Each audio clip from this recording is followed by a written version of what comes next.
The ocean can turn deadly in seconds. In today's episode, we're looking at the deadliest shark encounters in history, from a man who accidentally fell into a bull shark's feeding zone to a boater who entered the water for a routine repair and met the worst fate possible.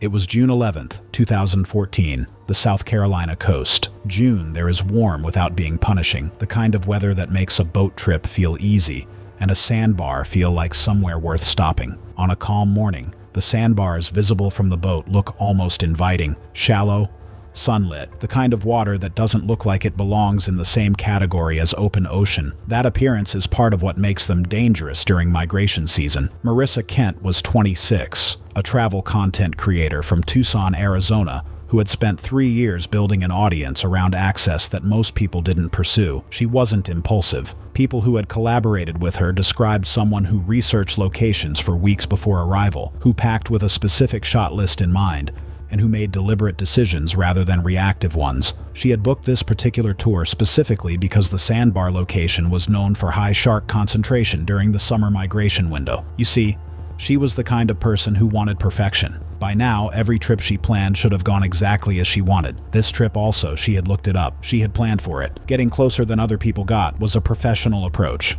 not a habit, and she had built a following on the results of that approach without serious consequence until that morning.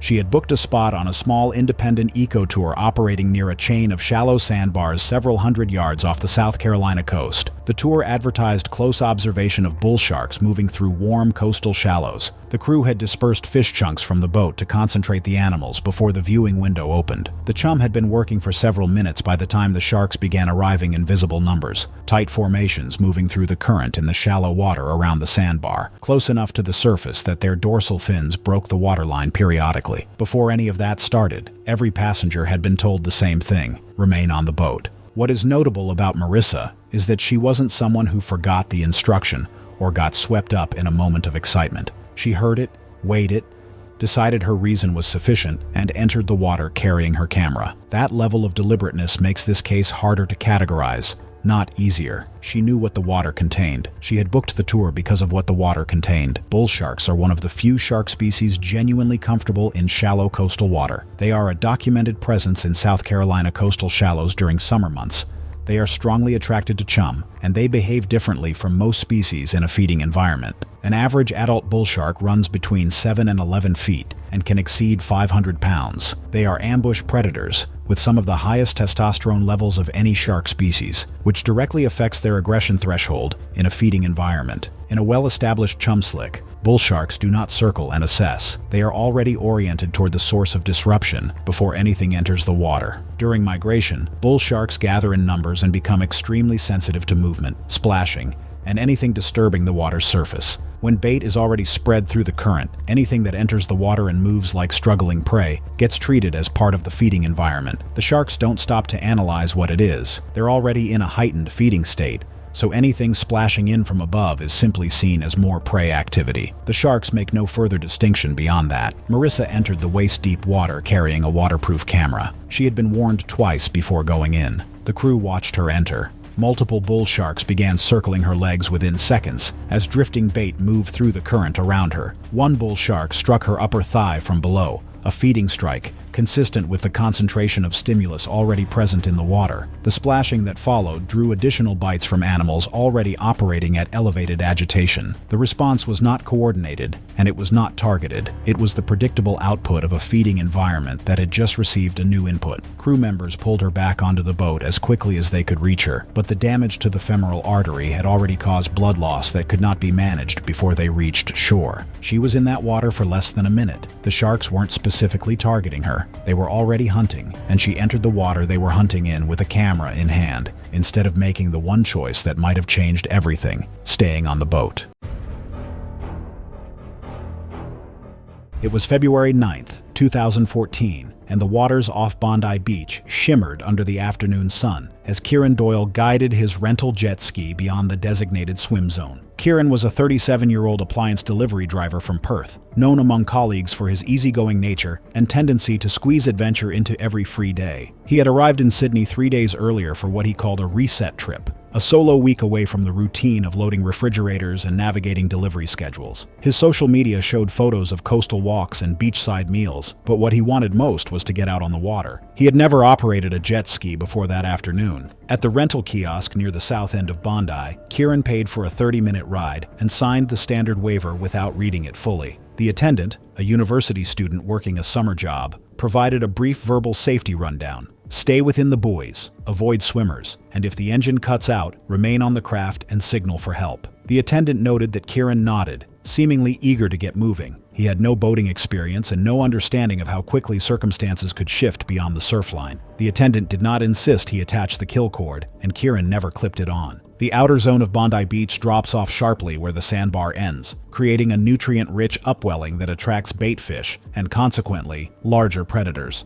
Great white sharks are among the ocean's most efficient hunters, growing to commonly between 11 and 16 feet in length. Their 300 serrated teeth are designed to shear through flesh and bone, and their ampullae of Lorenzini detect very close low-frequency electric fields. Though in open water they are more often drawn by splashing, injured baitfish, or strong vibrations. They typically strike from below with explosive force, often breaching entirely out of the water when targeting seals. Approximately 15 minutes into his ride, Kieran's jet ski began sputtering roughly 400 yards from shore, just beyond where the rescue buoys marked the edge of safe swimming. He attempted to restart it 3 times, each effort resulting in a weak cough from the engine before it died completely. Beachgoers later reported seeing him wave once toward the shore, but without urgency. 2 lifeguards stationed in the elevated tower noted the stalled craft through binoculars and began preparing a rescue board, following standard protocol for disabled watercraft. They estimated a response time of 3 to 4 minutes. What Kieran failed to recognize, and what the lifeguards would later emphasize in their incident reports, was the dorsal fin that surfaced briefly about 50 feet behind his jet ski during his second restart attempt. Rather than waiting on the jet ski as instructed, Kieran slipped into the water, holding onto the side of the craft with his left hand, while attempting to manipulate something beneath the hull with his right, possibly the intake grate, which sometimes became clogged with seaweed. The 2 lifeguards, now paddling hard on their rescue boards approximately 150 yards out, saw the large dorsal fin resurface much closer to Kieran's position. Both began shouting warnings and waving their arms. Several witnesses on the beach heard the shouts and turned to look. Kieran turned his head toward the sound just as the water around him seemed to shift and darken.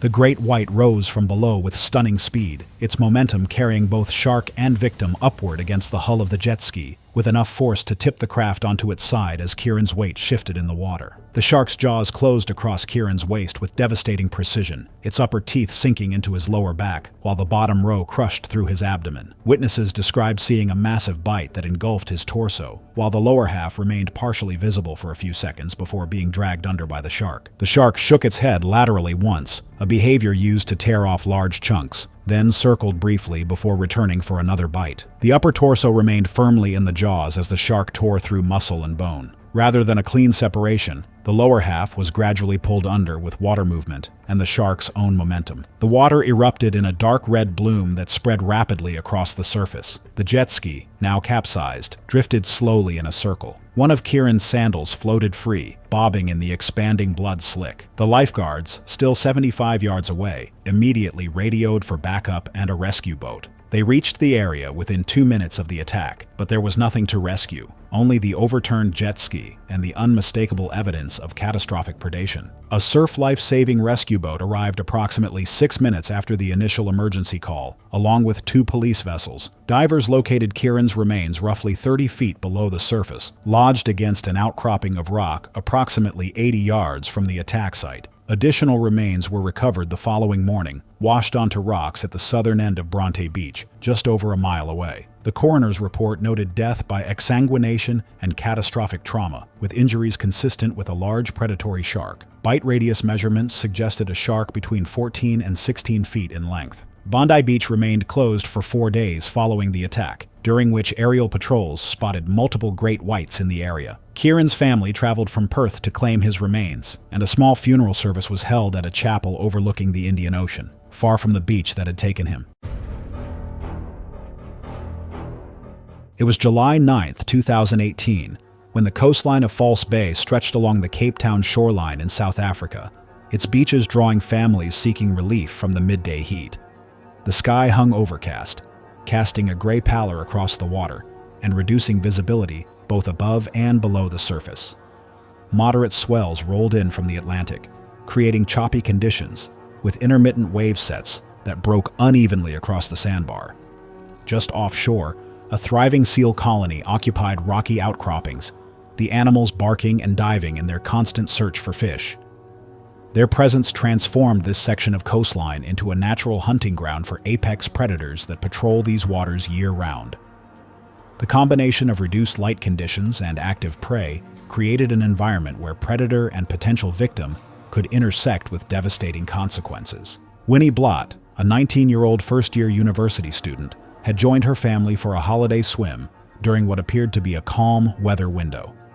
The recreational swimmer possessed limited experience in open ocean conditions, her background consisting primarily of pool sessions and occasional beach visits in protected areas. Her family members remained closer to shore in knee-deep water, wading and splashing in the relative safety of the shallows. Great white sharks represent the ocean's most formidable predators, capable of growing to lengths exceeding 12 to 16 feet. These massive hunters possess rows of serrated, triangular teeth that can measure over 2 inches in length, designed specifically for gripping and tearing large marine mammals. Their powerful bodies generate explosive acceleration, allowing them to breach completely out of the water when pursuing seals near the surface. Great whites employ ambush tactics, positioning themselves in deeper water before rocketing upward toward prey silhouettes visible against the lighter surface. Their eyesight proves particularly effective in overcast conditions where dark water contrasts with lighter sky. The sharks patrol areas near seal colonies with methodical precision, their presence often undetected until the moment of attack. False Bay maintains one of the highest concentrations of great white sharks in the world, drawn by abundant seal populations and year-round hunting opportunities. The species demonstrates particular activity during midday hours when seals enter and exit the water, creating predictable movement patterns that sharks exploit. Winnie swam beyond the sandbar during a lull between wave sets, moving into deeper water that placed her directly in the zone where great whites hunt for seals. This decision represented a fatal mistake, as crossing the sandbar meant leaving the protective shallow area and entering territory actively patrolled by apex predators. The choppy water and reduced visibility meant she could not see what approached from below. A great white shark accelerated from depth, its massive body driving upward with tremendous force toward what it perceived as a seal silhouette against the surface. The shark's visual system registered Winnie's profile as matching that of typical prey, triggering an instinctive hunting response perfected over millions of years. The attack came with devastating speed and power. The great white's jaws opened wide before clamping down in a single massive bite that targeted Winnie's torso. The serrated teeth penetrated deep into her midsection, the crushing force causing severe trauma to her core. Major blood vessels were severed, and critical tissue damage occurred throughout the affected area. The bite inflicted catastrophic injuries that proved immediately fatal. The shark maintained its grip momentarily before releasing. Typical behavior when determining its prey is not the high-fat seal it expected. Winnie's body went limp as consciousness faded within seconds. Her family noticed something wrong when they saw the disturbance in the water. They rushed toward her position, reaching her in the deeper section beyond the sandbar where the attack had occurred. The severity of the injuries became immediately apparent as they supported her body and desperately called for help while moving toward shore. Emergency services arrived rapidly, but Winnie Blott had already died from the catastrophic injuries sustained in the attack. The massive trauma and blood loss left no possibility for medical intervention. Her death occurred within minutes of the initial bite.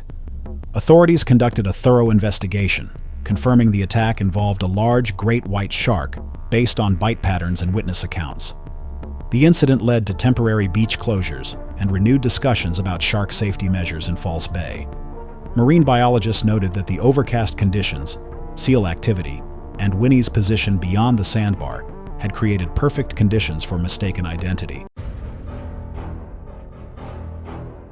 November 12, 2013 dawned crisp and clear off the northern California coast. 15 miles west of the Farallon Islands, the Pacific Ocean stretched endlessly toward the horizon, its surface broken only by the occasional whitecap as moderate swells rolled in from the northwest. For Petty Officer First Class David Park, a 29-year-old Navy SEAL, these were standard conditions for an advanced maritime training exercise that would test every skill he had developed over 8 years of military diving. David embodied everything the Navy SEALs represented. With multiple combat deployments under his belt and hundreds of military training dives completed, he was considered one of the most reliable operators in his unit. His teammates described him as methodical and unflappable, the kind of person who could maintain focus under the most extreme pressure. He had survived firefights in hostile territory and completed missions that would break lesser men, but the ocean was about to present him with a challenge that no amount of military training could prepare him for. The training exercise was designed to simulate real-world maritime interdiction scenarios, with teams of SEALs conducting underwater navigation exercises before surfacing at predetermined coordinates. David was using a closed-circuit rebreather, advanced equipment that allowed for extended underwater operations without creating telltale bubble trails. Everything was proceeding according to plan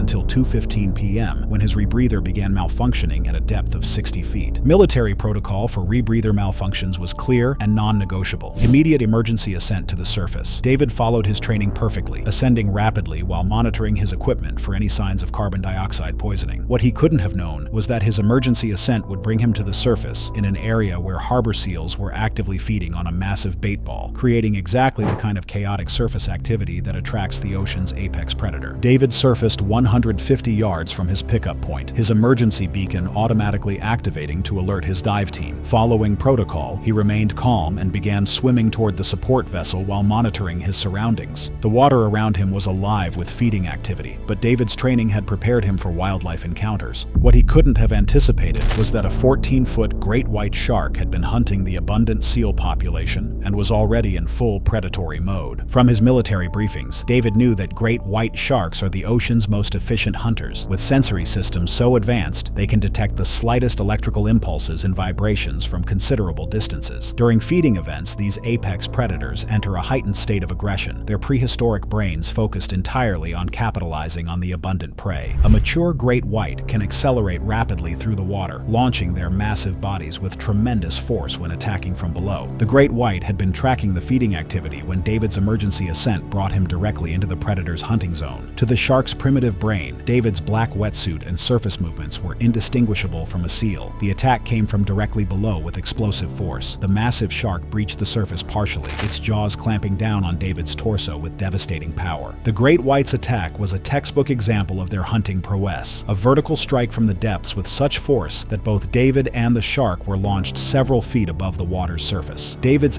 SEAL training kicked in immediately as he found himself in the jaws of a massive predator. He struck at the shark's eyes and gills with precision strikes taught in close quarters combat, but he was fighting against millions of years of evolutionary perfection. The shark's initial bite had crushed several of his ribs and punctured his lung, but David's military conditioning kept him conscious and fighting. The great white, following its typical hunting pattern, released David after the initial bite and circled back to assess its prey, but the damage from that single bite was catastrophic. David's diving equipment had been no match for teeth that had evolved to tear through blubber and bone. Blood poured from massive puncture wounds as David struggled to stay afloat and activate his emergency signaling devices. David's support team had been monitoring his dive profile and immediately responded when his emergency beacon activated. The support vessel was already racing toward his location at full speed when the attack occurred. David's final act was to activate his emergency strobe light, the bright signal cutting through the afternoon sky even as blood loss began to take its toll. The great white, having determined that David was not its preferred prey, disappeared back into the depths after the single investigative bite, but the damage was done. The crew reached him within 8 minutes, an incredibly fast response time that would have saved most people in most situations. They found David conscious but in severe distress, his body bearing the unmistakable wounds of a great white attack, massive puncture wounds from the initial bite that had crushed his chest cavity and damaged vital organs. The team immediately initiated trauma protocols, with Navy corpsmen trained in battlefield medicine working to stabilize him during the desperate race back to shore. Despite their expertise and immediate medical attention, David had sustained injuries that proved fatal. The great white's single bite had caused massive internal bleeding, punctured his lung, and damaged his heart. He died from severe trauma and blood loss during helicopter transport to the trauma center, his final words expressing concern for his teammates' safety. His death led to enhanced enhanced marine wildlife monitoring protocols for all military diving operations and improved emergency response procedures for equipment failures in predator-rich waters.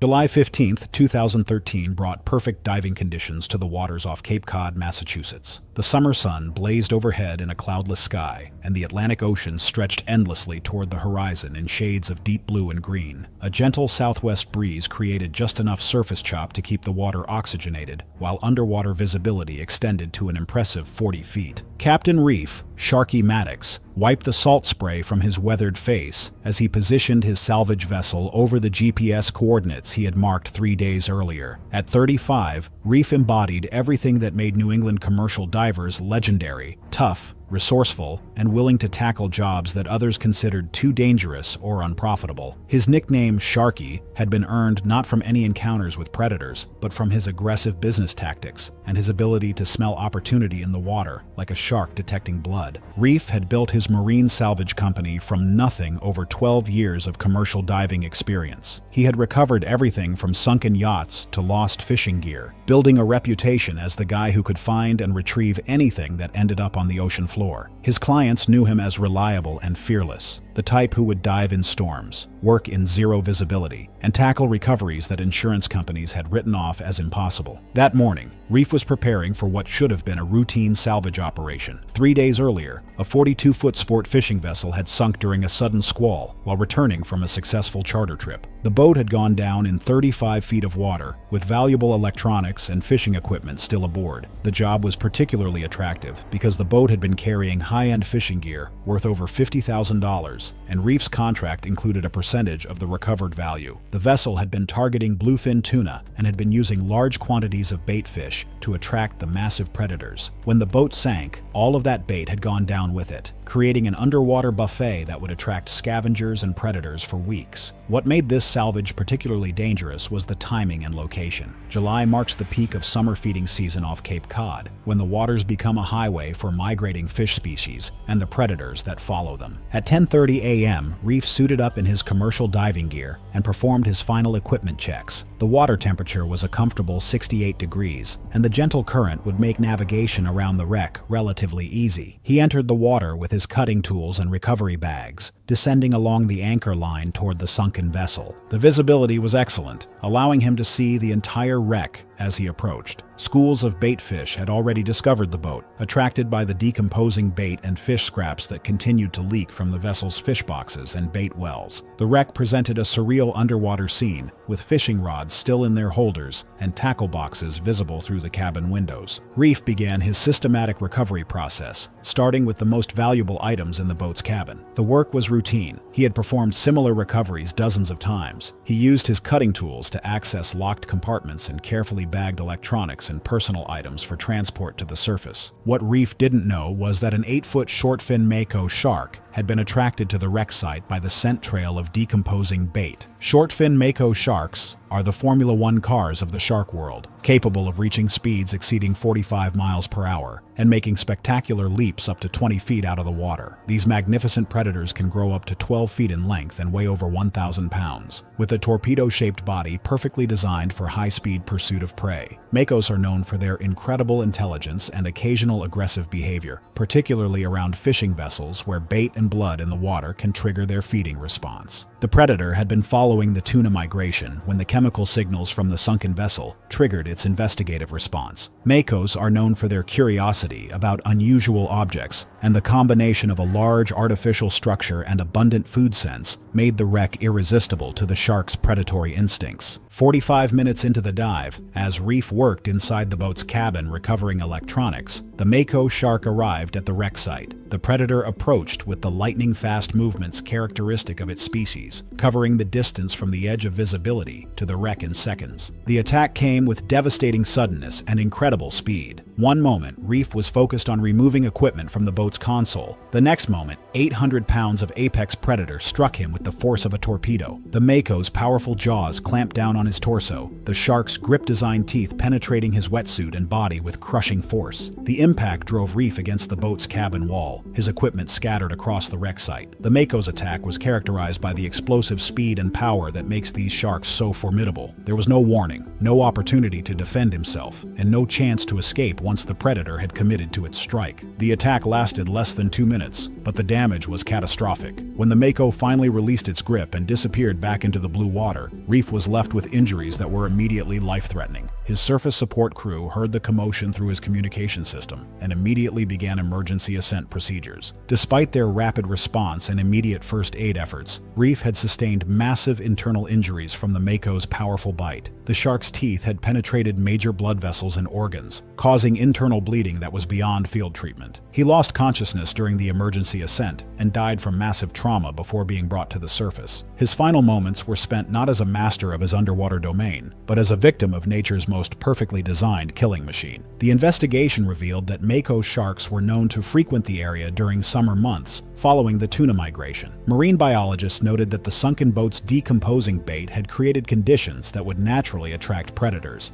and Reef's presence during peak feeding hours had resulted in a fatal encounter. It was May 18, 2016, the Gulf Coast of Florida. People who know that stretch of coastline know May specifically, the last few weeks before the heat stops being pleasant and starts being something you have to manage. The water is shallow and warm close to shore. The sandbars visible from the road on a clear afternoon. The beach access roads along that section of the Panhandle fill up fast when something draws a crowd. Cars half on the grass, doors left open, people who pull over without quite deciding to. Dana Mercer was 34, a substitute teacher from southern Georgia who had driven down through the Panhandle for a long weekend alone. She had 2 kids at home and a school calendar that didn't leave much space for spontaneous decisions. The drive had been a chance to move without a plan, stopping at roadside stands, doubling back on county routes, and she had been doing exactly that when she noticed vehicles pulled over along a beach access road and a cluster of people gathered at the waterline. She had no background around large predators. What she had was the same thing most people in that crowd had: curiosity, and a working assumption that the situation was more controlled than it looked. What had drawn the crowd was a stranded juvenile great white shark, 11 feet long and estimated at roughly 700 pounds, trapped between a sandbar and the shoreline during low tide. It had been thrashing in the shallows for close to 20 minutes by the time Dana arrived. The animal's gills were working visibly above the waterline, and its tail was still generating enough force to churn the sand around it into a pale, clouded suspension. Great white sharks along the Florida Panhandle in May are not the anomaly most people assume. They follow an established seasonal migration, moving south along the Atlantic seaboard in late autumn, entering Gulf waters through the Florida Straits in winter, and pushing north again through the Panhandle as temperatures climb into May. The corridor from Pensacola through Panama City sits where baitfish concentrations, migratory prey, and bottom structure converge. The animal in the shallows that afternoon was not behaving unusually. It was a large predator at the end of its return migration, pushed into shallow water by tidal conditions it had no way to anticipate. Several local fishermen were already at the waterline when the crowd started gathering, and they hadn't stopped warning people since. The shark was alive, still oriented toward open water, still snapping at movement nearby, still very much an animal that had not run out of options. The fishermen weren't being cautious. They were being accurate. Great white sharks in stranded conditions enter a stress-elevated state that makes them significantly more reactive than their exhaustion might suggest. A juvenile in the 500-pound range can generate over 4,000 pounds of bite pressure and respond to nearby contact with full lateral force, regardless of how long it has been out of deeper water. The exhaustion is real, but the instinct underneath it remains intact. What looks like a dying animal from 30 feet away is still, at close range, everything it was in open water. Dana picked up a broken branch from the rack line and walked to within arm's reach of the animal, standing ankle-deep in the water beside its head. She used the branch to probe near the shark's gill area, while several people filmed from farther up the beach. The fisherman called out again. The crowd had gone quieter in the way crowds do when something is about to happen and nobody knows how to stop it. The shark twisted, not gradually, not with any buildup that gave the people watching time to process what was coming, but with the complete, sudden lateral force of an animal that still had everything available to it. The movement threw it partially sideways and knocked Dana off her feet, putting her left arm and shoulder directly within range. The shark seized her and pulled her several feet into deeper water as the tide came back in. Beachgoers managed to pull her back using a rope attached to a nearby cooler. The time between the branch making contact and Dana being in the water was later estimated at under 3 seconds. The bite severed the brachial artery in her upper left arm. Bystanders applied direct compression while one of the fishermen used his belt as a tourniquet above the wound. EMS reached the scene within 12 minutes and continued resuscitation efforts during transport. She went into cardiac arrest in the ambulance and was pronounced dead on arrival at the Regional Trauma Center. What stays with this case is that the information was complete before Dana took a single step toward that animal. There was nothing hidden, nothing she could have misread. A live, stranded predator. A crowd of people all giving the same warning. The animal's own visible agitation is clear from a safe distance. She walked through all of it anyway, and the shark responded the only way a stranded great white in a stress-elevated state was ever going to respond to direct contact at close range.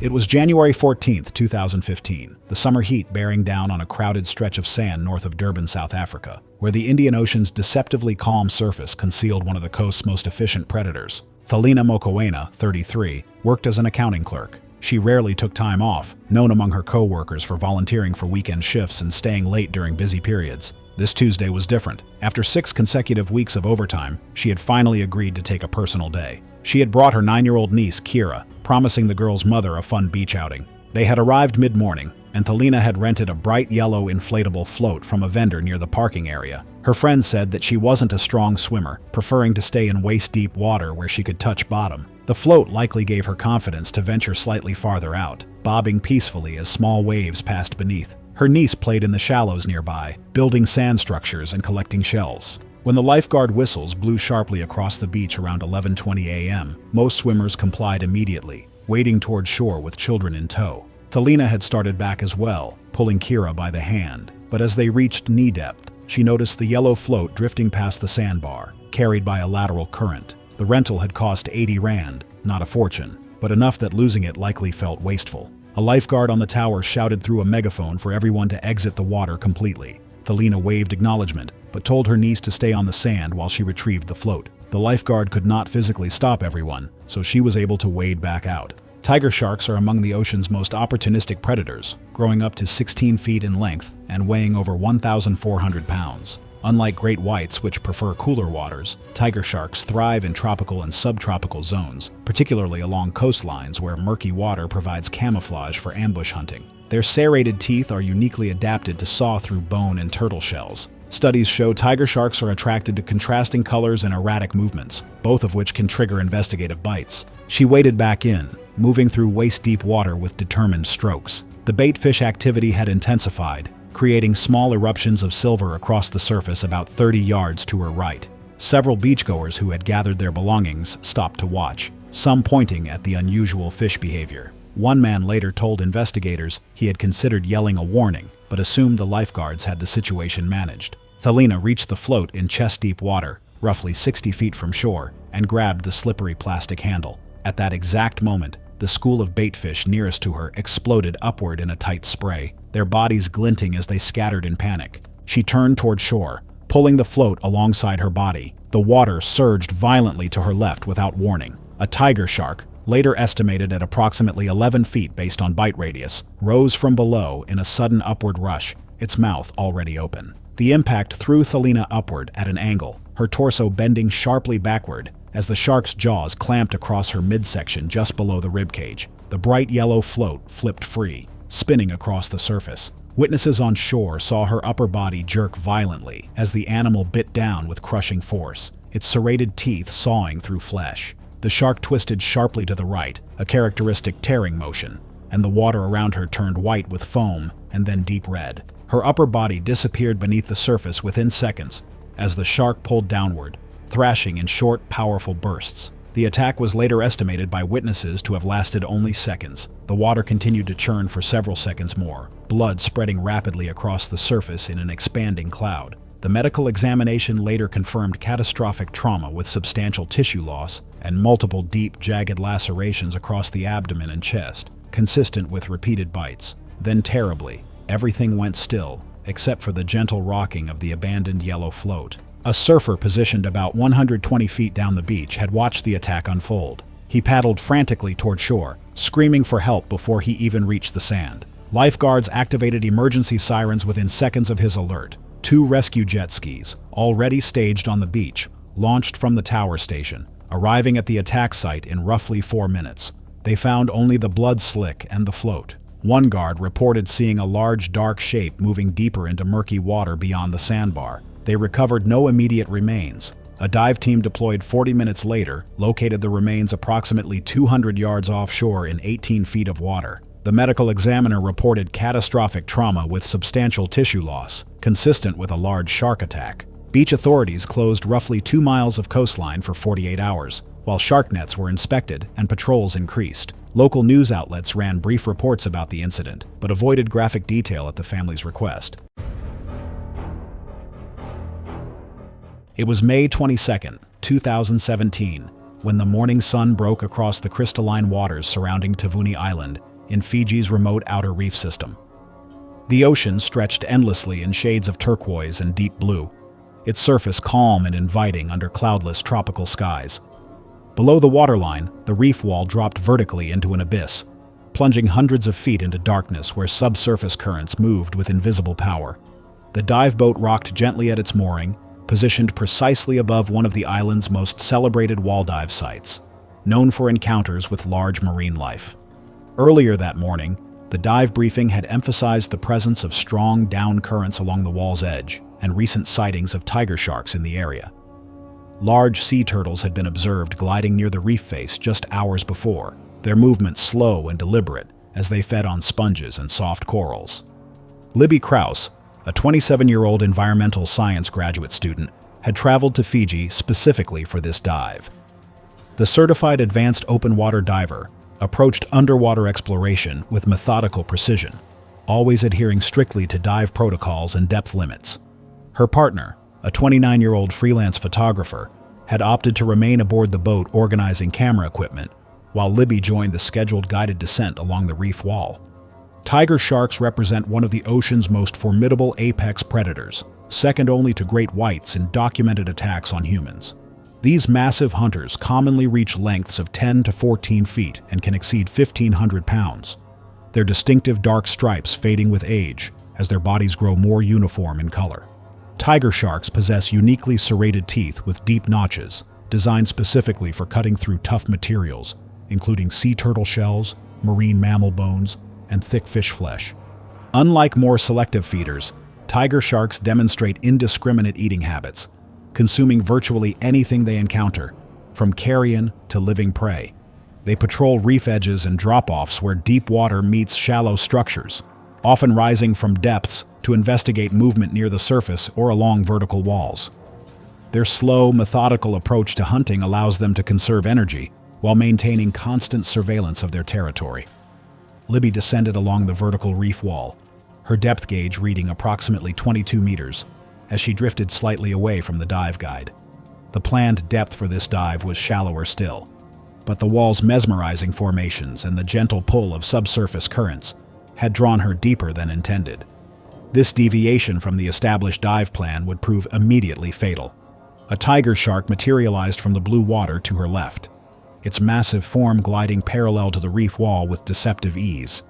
It passed once, close enough that Libby should have registered its silhouette against the open water, then swept wide in a broad arc behind her. The pass was unhurried, almost casual, a classic investigative circuit that tiger sharks use to assess unfamiliar stimuli before committing. For roughly 10 seconds, the shark was visible. Then it vanished into the ambient blue, and Libby turned her attention back to the coral formations along the wall. It did not leave. The tiger shark came in again from behind and below, this time with unmistakable intent.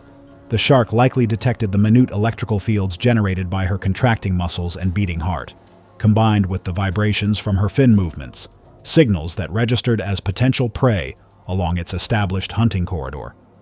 On this second pass, The investigative phase ended. The attack came fast and without further warning. The tiger shark's jaws opened wide before clamping down on Libby's upper thigh with tremendous force. The serrated teeth sawed through the wetsuit material and tore deep into the quadriceps muscle, severing the femoral artery. Blood erupted into the surrounding water in thick clouds that obscured visibility immediately. The massive trauma triggered rapid physiological collapse. Pain and shock seized Libby's body as blood pressure began its steep decline. In her panic and agony, she gasped reflexively, her regulator torn from her mouth by her own convulsive movements. She fumbled for it once, her fingers closing on nothing but open water, and seawater flooded her airway as she inhaled. The aspiration compounded the hemorrhage, the two catastrophes feeding one another faster than her body could fight either. The compromised wetsuit integrity at the wound site disrupted her buoyancy control, but the expanding air in her BCD kept her from sinking uncontrollably. Instead, she hung suspended in the water column, consciousness flickering and fading as blood loss deepened. Shock and the salt water in her lungs starved her of oxygen. Within a minute, her movements had ceased entirely. The shark, having delivered its bite, moved away into the deeper water without returning. The dive guide reached her approximately 30 seconds later, drawn by the sudden cloud of blood that had bloomed across the wall. Libby showed no signs of life. Her eyes were open and vacant behind her mask, which had partially flooded. The guide immediately initiated an emergency ascent, inflating her BCD fully while controlling the rate of rise. They broke the surface less than 3 minutes after the attack. The boat crew pulled Libby's body aboard and began resuscitation efforts, but the combination of massive hemorrhage and saltwater aspiration had already proven fatal. Her heart had stopped beating before she left the depths. Local authorities conducted an investigation, noting the victim's deviation from planned depth parameters and the known presence of tiger sharks along that particular reef wall. The dive operator reinforced safety protocols and depth restrictions for future excursions.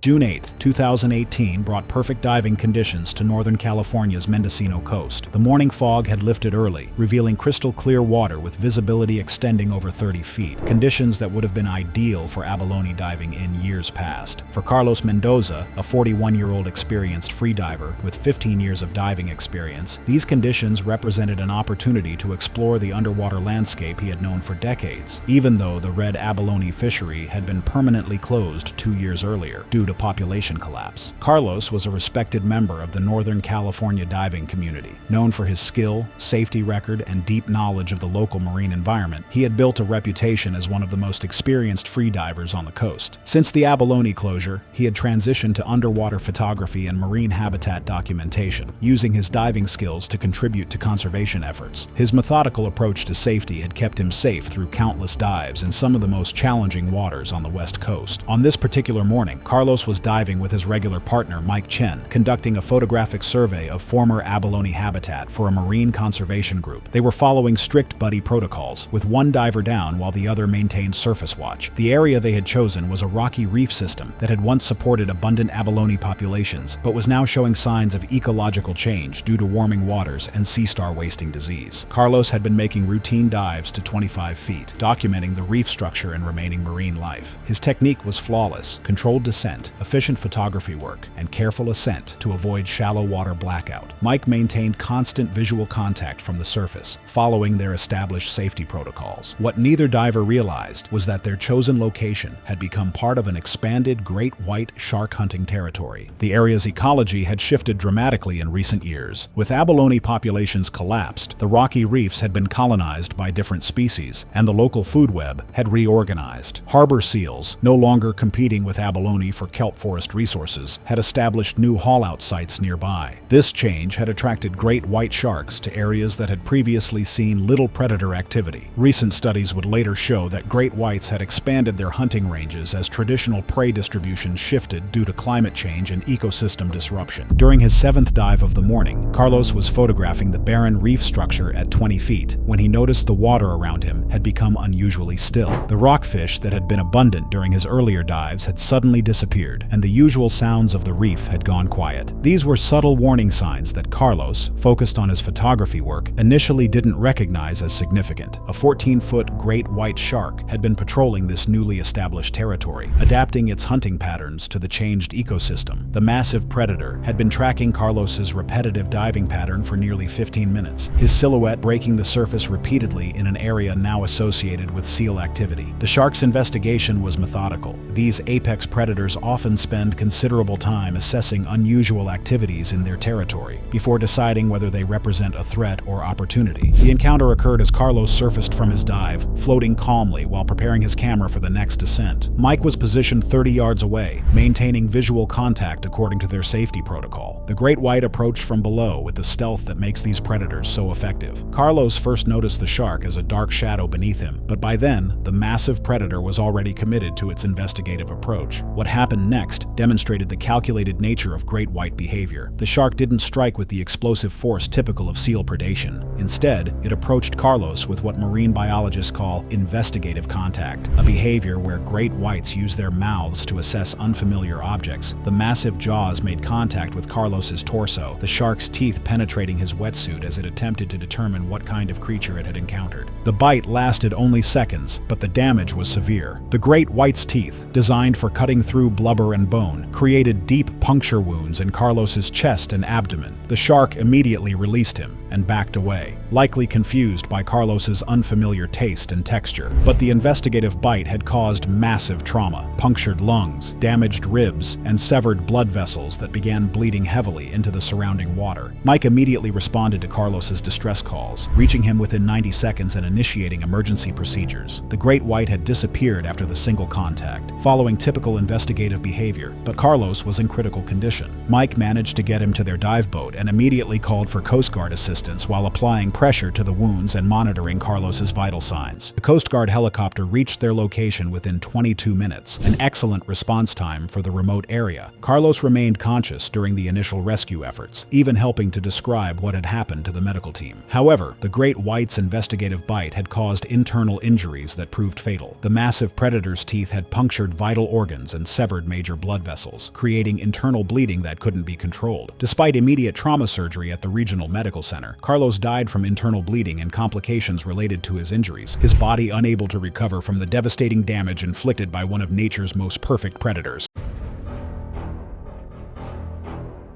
October 12, 2016, brought perfect conditions to Oahu's legendary North Shore. The trade winds had died down to a gentle whisper, leaving the ocean surface like polished glass that reflected the brilliant blue Hawaiian sky. As afternoon melted into evening, the sun began its descent toward the horizon, painting the water in shades of gold and amber. Dex Thornfield prepared his research equipment on the deck of the university's 28-foot research vessel. At 25, the marine biology graduate student from the University of Hawaii embodied the perfect blend of academic rigor and island lifestyle. His sun-streaked brown hair and easy smile masked an intense dedication to his research that had impressed his professors and earned him a coveted spot in the university's shark behavior program. That evening, Dex was conducting his final data collection dive for a chapter on tiger shark crepuscular behavior, their tendency to become more active during dawn and dusk periods. The dive site off Halewa was perfect for his research, a shallow reef system in 20 feet of water where tiger sharks regularly appeared during evening hours. Tiger sharks are among the ocean's most formidable predators, capable of growing up to 18 feet in length and weighing over 2,000 pounds. Their distinctive striped pattern gives them their name, but it's their incredibly diverse diet and powerful jaws that make them truly remarkable. Tiger sharks are often called the wastebaskets of the sea because they'll eat almost anything: fish, seals, turtles, birds, and even garbage. At 6:20 p.m., as the sun hung low on the horizon, casting long shadows across the reef, Dex descended into the crystal-clear water. Visibility was excellent, nearly 80 feet, allowing him to observe the reef's ecosystem in stunning detail. He had been diving alone, a decision that violated standard safety protocols, but was sometimes necessary for behavioral research, where multiple divers might alter shark behavior patterns. For the first 20 minutes, the dive proceeded exactly as planned. Dex observed the typical evening transition as diurnal fish species sought shelter in the reef, while nocturnal hunters began to emerge. At 6:40 p.m., as twilight deepened,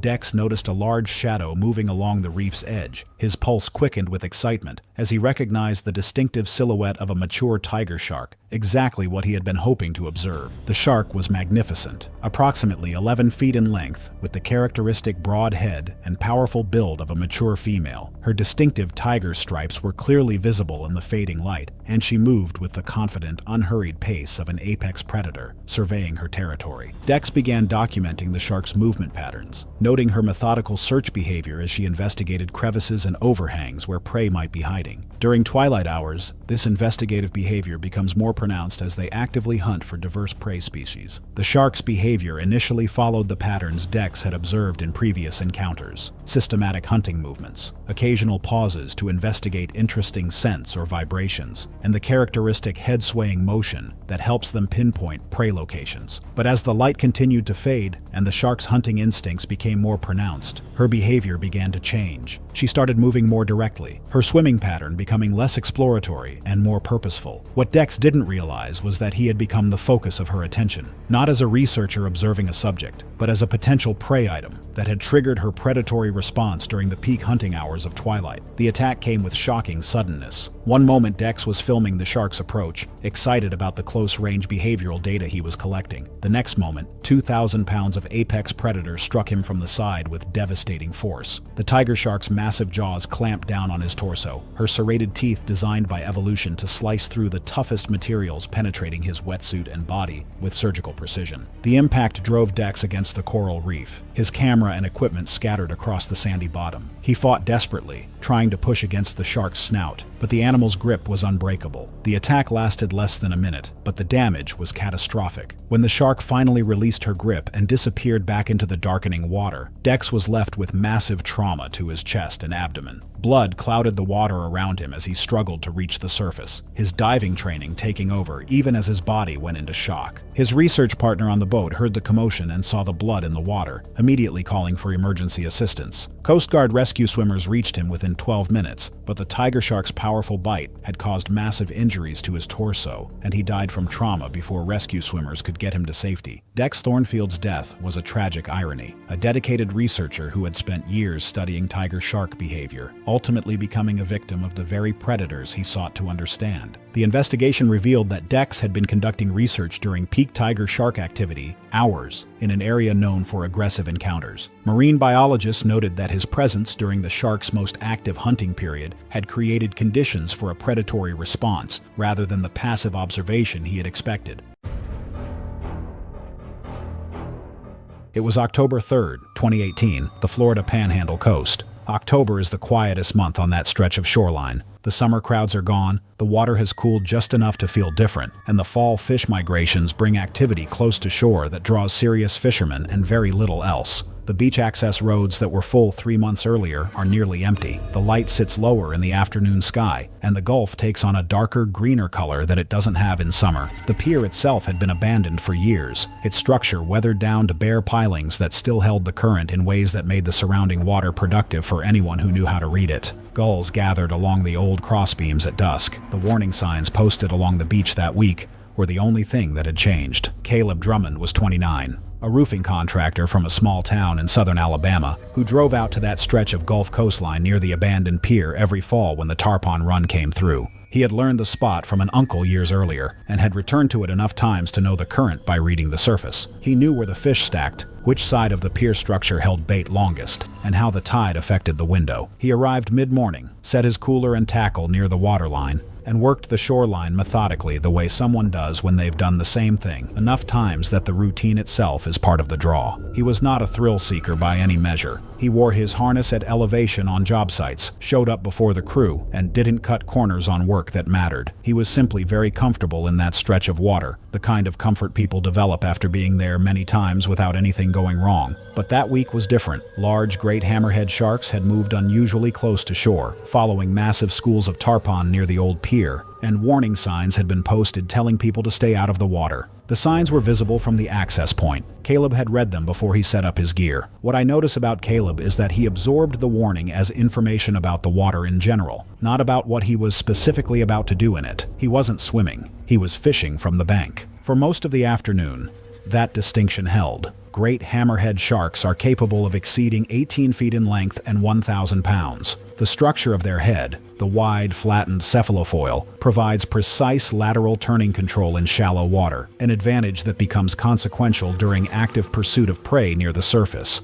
Their electroreceptors, spread across the width of that distinctive head, allow them to detect the faint electrical signals of prey buried in sand or concealed in murky current. In conditions involving concentrated bait, blood dispersion, and an injured fish sending irregular vibrations through the water column, a hammerhead doesn't circle and assess, it commits. They are not generally aggressive toward humans in open water, but in conditions involving concentrated bait activity, an injured fish on a line, and current-driven blood dispersion moving through a shallow column, the animal in pursuit does not stop to distinguish between its target and whatever else enters its path. The pursuit is already committed before the contact happens. By late afternoon, the bait activity near the old pilings had intensified. Small mullet were breaking the surface in tight clusters, pushed from below. The water directly offshore had taken on a slight discoloration, the kind that comes from churned-up sand and biological activity concentrated in one area. Several other fishermen along the bank had gone quiet, watching it. A hooked tarpon snapped Caleb's line roughly 40 yards offshore. He waded into chest-deep water toward the drifting line, carrying a second rod. People on the bank called out as he entered. He was already moving. A great hammerhead pursuing the injured tarpon accelerated through the bait cloud beneath the surface and made contact with Caleb before biting into his torso and shoulder during the momentum of the feeding run. Currents and blood in the water made it impossible for nearby fishermen to reach him safely until the shark moved away. He was airlifted to a regional trauma center but died that evening.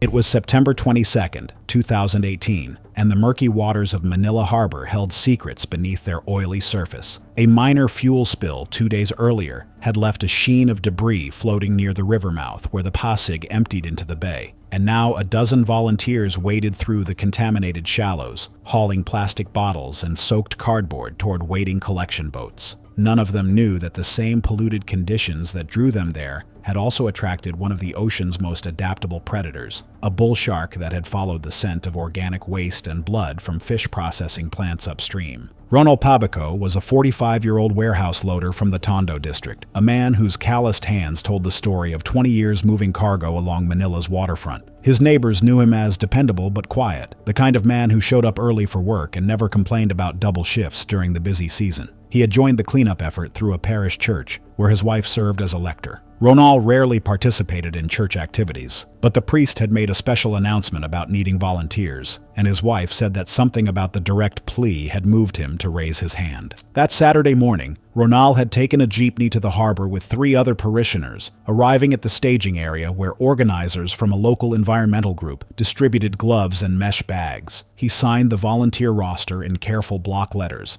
and listened to a brief safety talk that focused mainly on avoiding sharp objects, wearing gloves, and not drinking the water. The coordinator mentioned that the outer harbor was generally safe for wading, though the water quality was poor. Volunteers were given no warning about sharks, which are occasionally present in shallow harbor waters, especially after heavy runoff. The group had also not secured a formal permit from harbor authorities, and no rescue plan or first aid measures for marine predator encounters was discussed. The harbor's outer edges, where container ships waited for berth assignments, created a brackish mixing zone between river runoff and seawater. This transitional environment was plausible territory for bull sharks, which can tolerate both fresh and salt water. These predators grow up to about 11 feet long and 500 pounds, and have a very powerful bite. Estimates vary by study. Unlike most sharks that avoid murky water, bull sharks have evolved to hunt in near-zero visibility, using electroreception to detect the muscle contractions of prey from yards away. The volunteers worked in a loose line, moving parallel to a rusty cargo barge anchored about 60 feet from shore. The water reached their waists, the bottom soft with decades of accumulated silt.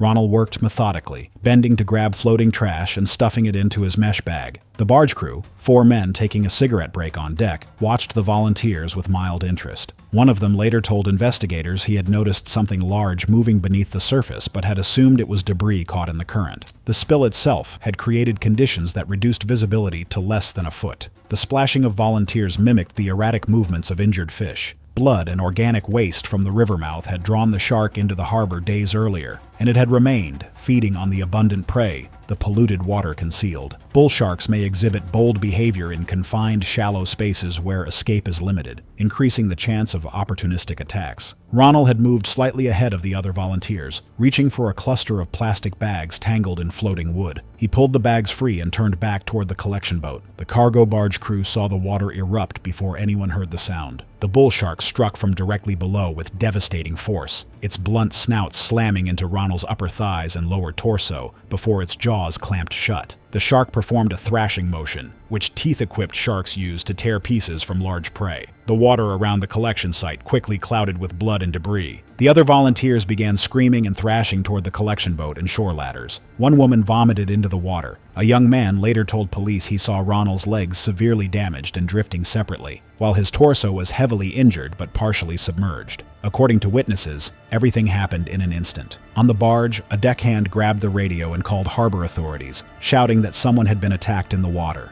A harbor patrol vessel, stationed 3/4 of a mile away at Pier 15, arrived 12 minutes after the call, consistent with a patrol that happened to be nearby. Recovery divers arrived within an hour and located Ronald's remains separated by current flow over several sections, consistent with severe trauma from a bull shark, but not the immediate waist-level dismemberment that is extremely uncommon. Tooth fragments recovered at the scene were consistent with a large bull shark, roughly 9 to 10 feet long. The cleanup operation was immediately suspended. Authorities issued a temporary swimming and wading ban for the outer harbor zone, though enforcement was minimal. Local media coverage was brief and understated, with officials emphasizing the rarity of such incidents. The environmental group that organized the cleanup quietly disbanded 3 months later. The church held a memorial mass, but Ronald's widow declined to speak publicly.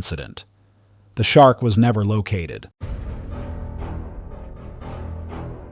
It was August 14, 2016, when the summer heat bore down on New Smyrna Beach near Ponce de Leon Inlet, along Florida's Atlantic coast.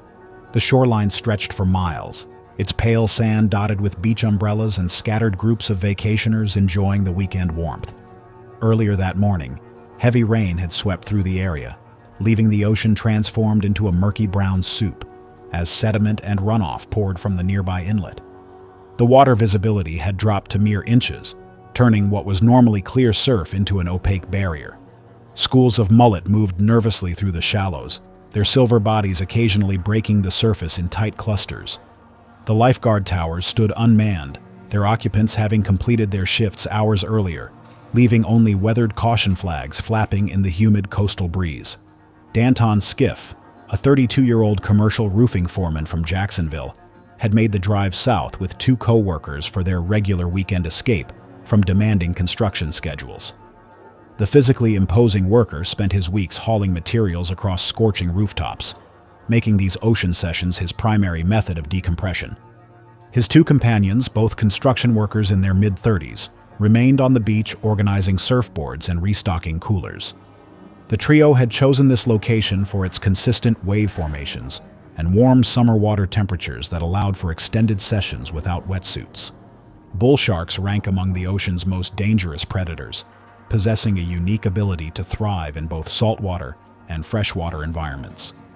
Adults commonly reach lengths of 8 to 11 feet and can exceed 500 pounds, with broad heads housing tremendous bite force and rows of serrated teeth designed for tearing through flesh and crushing bone. Their territorial nature and aggressive feeding behavior make them responsible for numerous attacks in murky conditions where they mistake human movements for struggling prey. The combination of their tolerance for fresh water and preference for shallow hunting grounds brings them into frequent contact with humans in coastal recreational areas. Danton waded into the chest-deep water, moving beyond the sandbar to retrieve a surfboard that had drifted away on the strengthening current. The timing could not have been worse, as late afternoon marked prime feeding hours for apex predators patrolling the inlet channel. A bull shark had moved upstream from deeper channel waters, its presence completely concealed by the chocolate-brown water that offered little to no visibility. The animal detected the electrical impulses and vibrations generated by Danton's leg movements, signals that mimicked those of injured fish in distress. The attack materialized without warning.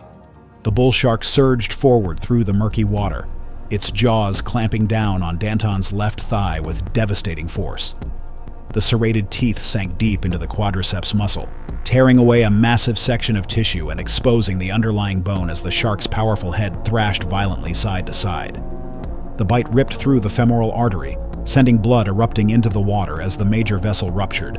Chunks of muscle tissue separated from the leg, leaving a catastrophic wound that extended from mid-thigh down toward the knee.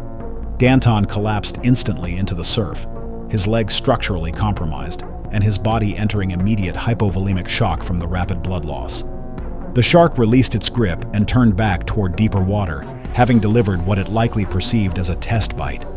His two friends witnessed the violent surface disturbance and the spreading cloud of red water, immediately sprinting into the surf and grabbing Danton under both arms to drag his body toward the beach. A thick crimson trail spread across the brown water behind them as they hauled him onto the sand, the pale grains immediately saturating with blood that continued pumping from the catastrophic wound. They attempted to apply direct pressure to the massive injury, but the arterial damage proved too extensive for any intervention to control the hemorrhage. Emergency medical services arrived within 8 minutes, but the volume of blood loss had already pushed Danton past survivability. He died on the shoreline from exsanguination, his circulatory system unable to maintain the blood pressure necessary for vital organ function. Local authorities confirmed the presence of multiple bull sharks actively hunting in the inlet system, noting that the combination of poor water visibility, elevated baitfish activity, and prime feeding hours had created exceptionally dangerous conditions. The incident prompted renewed discussions about enhanced beach safety protocols along Florida's Atlantic coast. April 28, 2015 brought perfect conditions for night diving off Jupiter, Florida. The water was unusually clear for the season, with visibility extending nearly 60 feet in all directions, while gentle currents promised ideal conditions for underwater photography. For Dr. Amanda Foster, a 33-year-old marine photographer and research scientist, these conditions represented a rare opportunity to document shark behavior during their most active hunting period. Amanda was the epitome of a dedicated marine researcher. With over 150 shark dives under her belt, she had built a reputation for capturing stunning images that bridged the gap between scientific documentation and public education. Her work had been published in numerous research journals, and she was currently leading a groundbreaking study on tiger shark feeding patterns for a prestigious marine biology institute. Colleagues described her as fearless, but never reckless, someone who understood the risks of her work, but was driven by an insatiable curiosity about the ocean's apex predators. Her research partner for this dive was equally experienced, and together they had planned a methodical documentation session in waters known for regular tiger shark activity. The dive was part of a larger study examining how these massive predators adapted their hunting strategies in different environments. Amanda's underwater photography equipment was state-of-the-art, designed specifically for low-light conditions and capable of capturing the subtle behavioral cues that made her research so valuable to the scientific community. At 8:45 p.m., Amanda and James descended into the dark waters, their powerful dive lights cutting through the blackness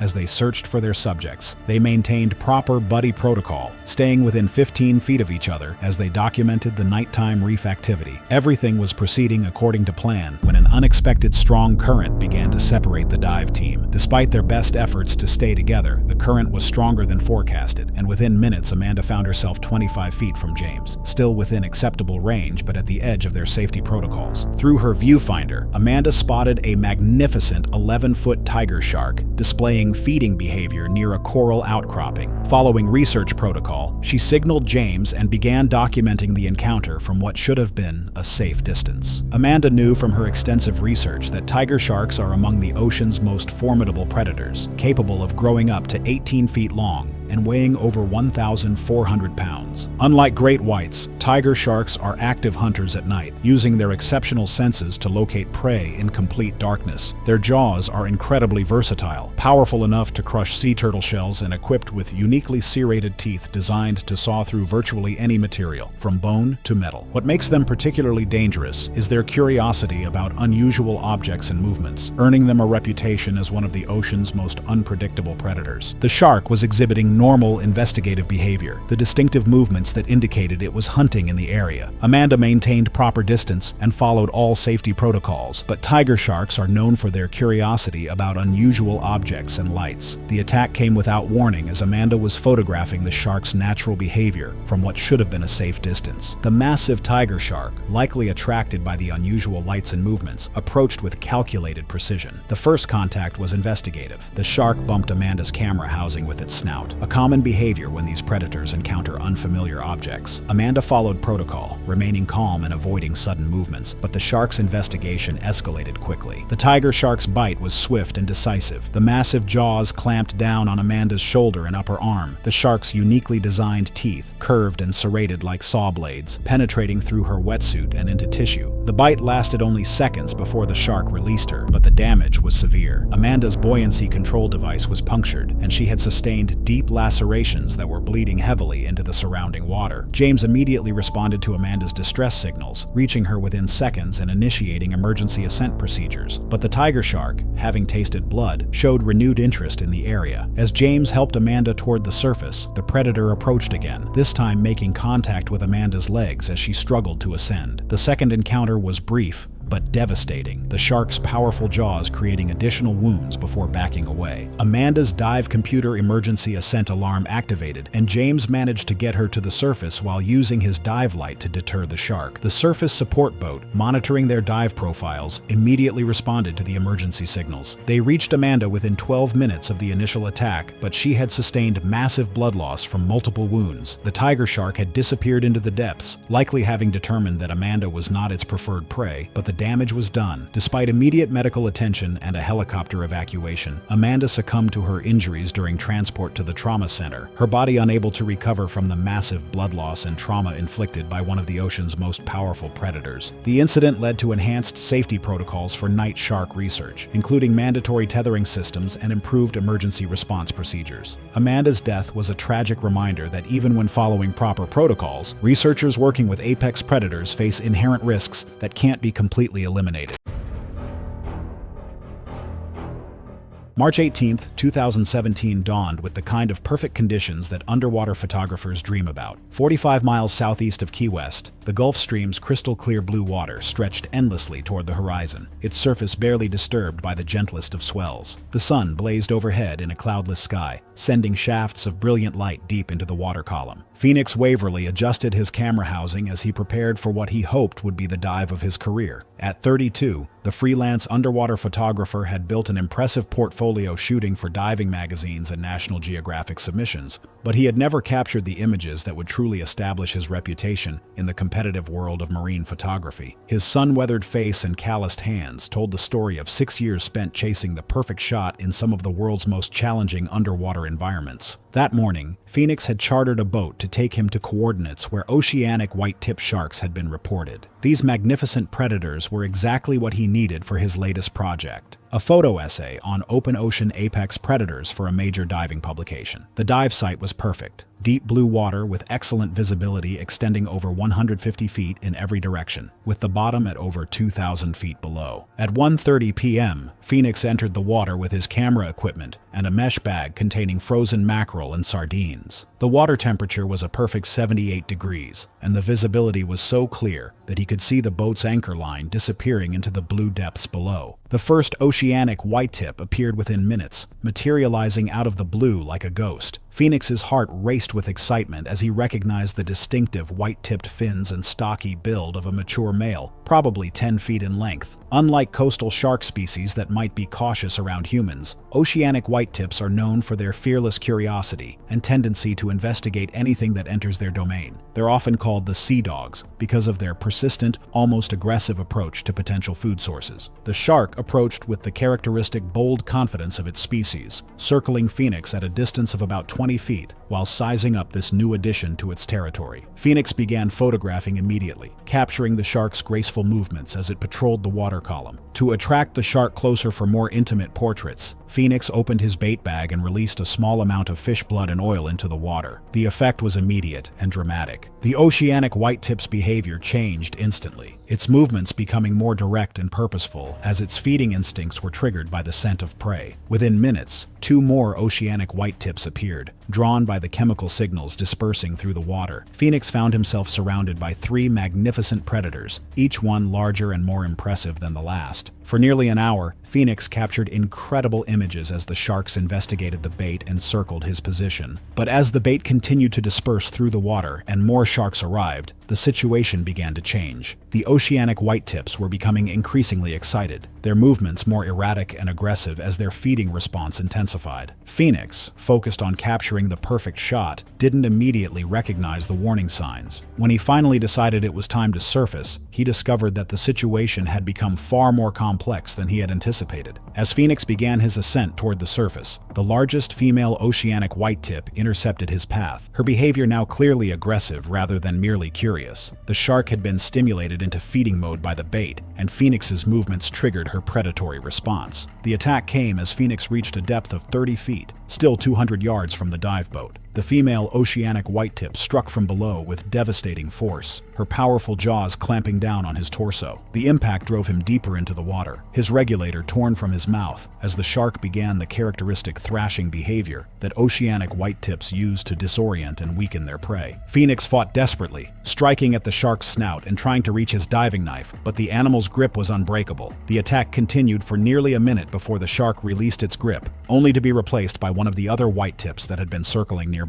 The feeding frenzy that followed was swift and brutal. Multiple sharks attacked in succession, each one drawn by the blood in the water and the competitive feeding behavior of the others. Phoenix's camera equipment sank into the depths as he struggled to reach the surface, but the repeated attacks had caused massive trauma to his torso and limbs. The dive boat crew, alerted by the commotion and the blood visible on the surface, reached Phoenix within 15 minutes. Despite immediate first aid and emergency medical treatment, he had sustained fatal injuries from multiple bites to his torso and limbs and died from blood loss and trauma during the helicopter evacuation. The investigation revealed that Phoenix had violated several safety protocols for open ocean shark photography, including diving alone, using bait to attract predators, and working without proper safety equipment. Marine biologists noted that oceanic whitetips are particularly dangerous when artificially stimulated by bait.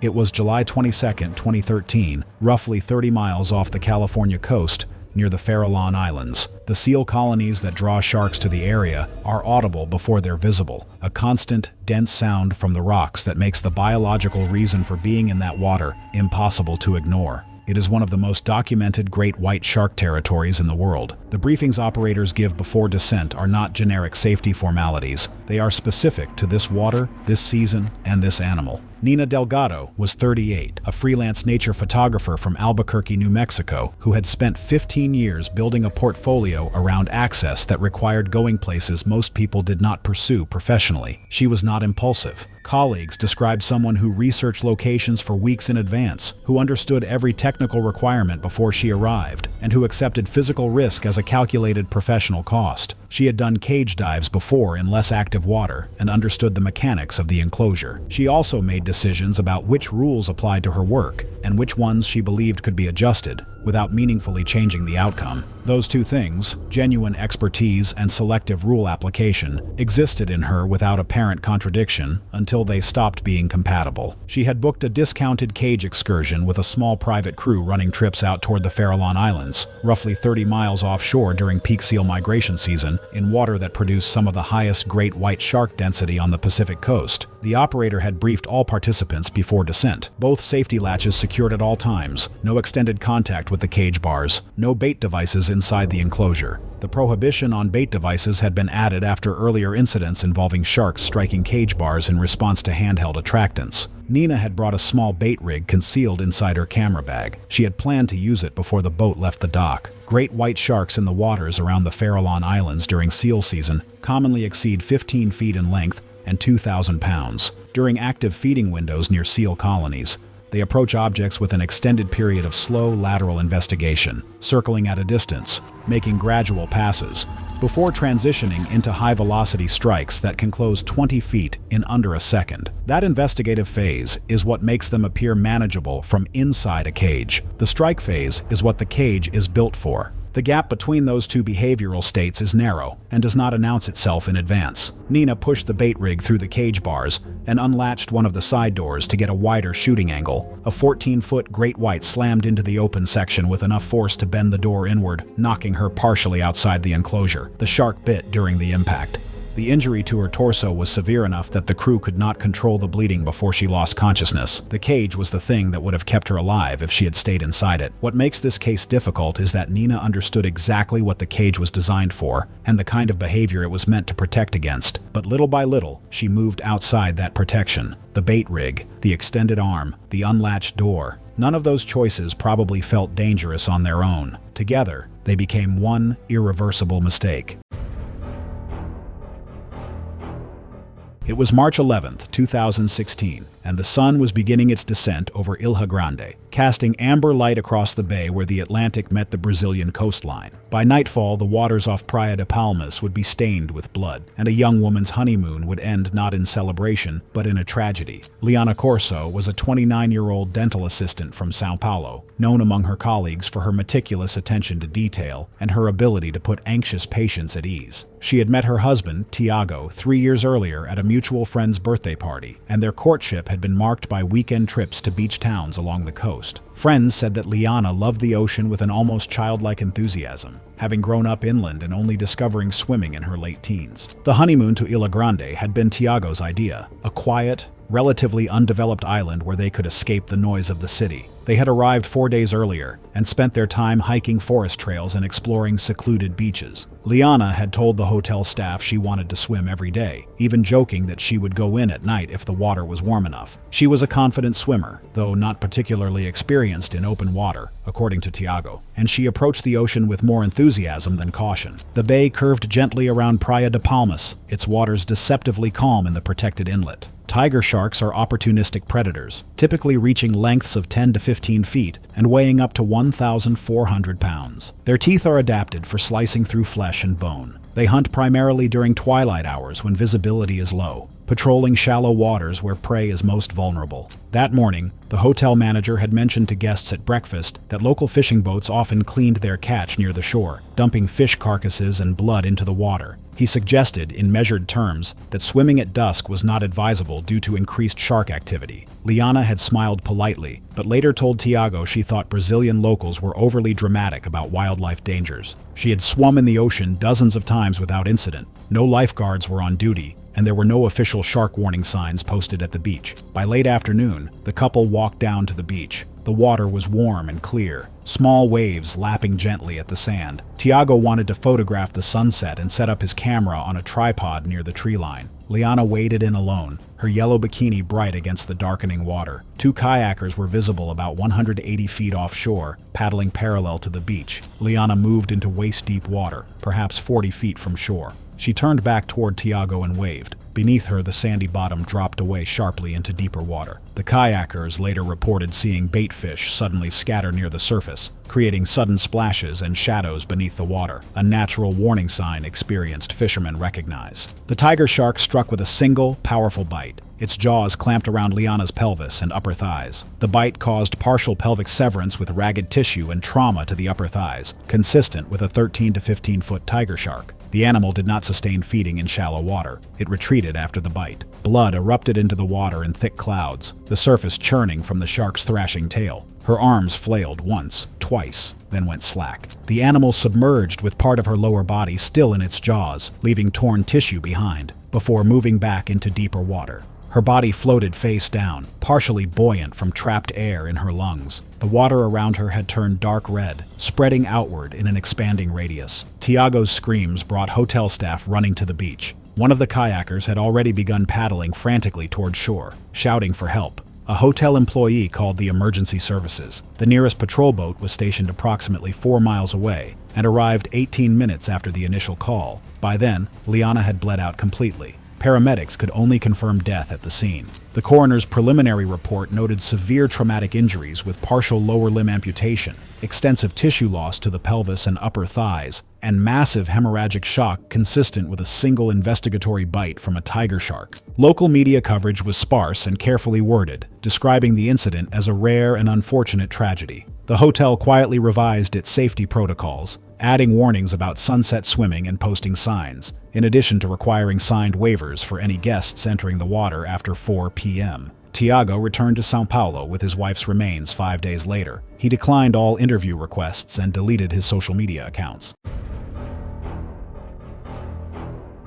It was September 18, 2017, when the late afternoon sun began its descent over Boa Viagem Beach in Recife, Pernambuco, Brazil. The coastline stretched along the urban waterfront, its golden sand giving way to a man-made channel that cut perpendicular through the beach to facilitate water drainage and navigation. The channel's dark waters flowed steadily as the outgoing tide pulled river water through the artificial cut toward the open ocean.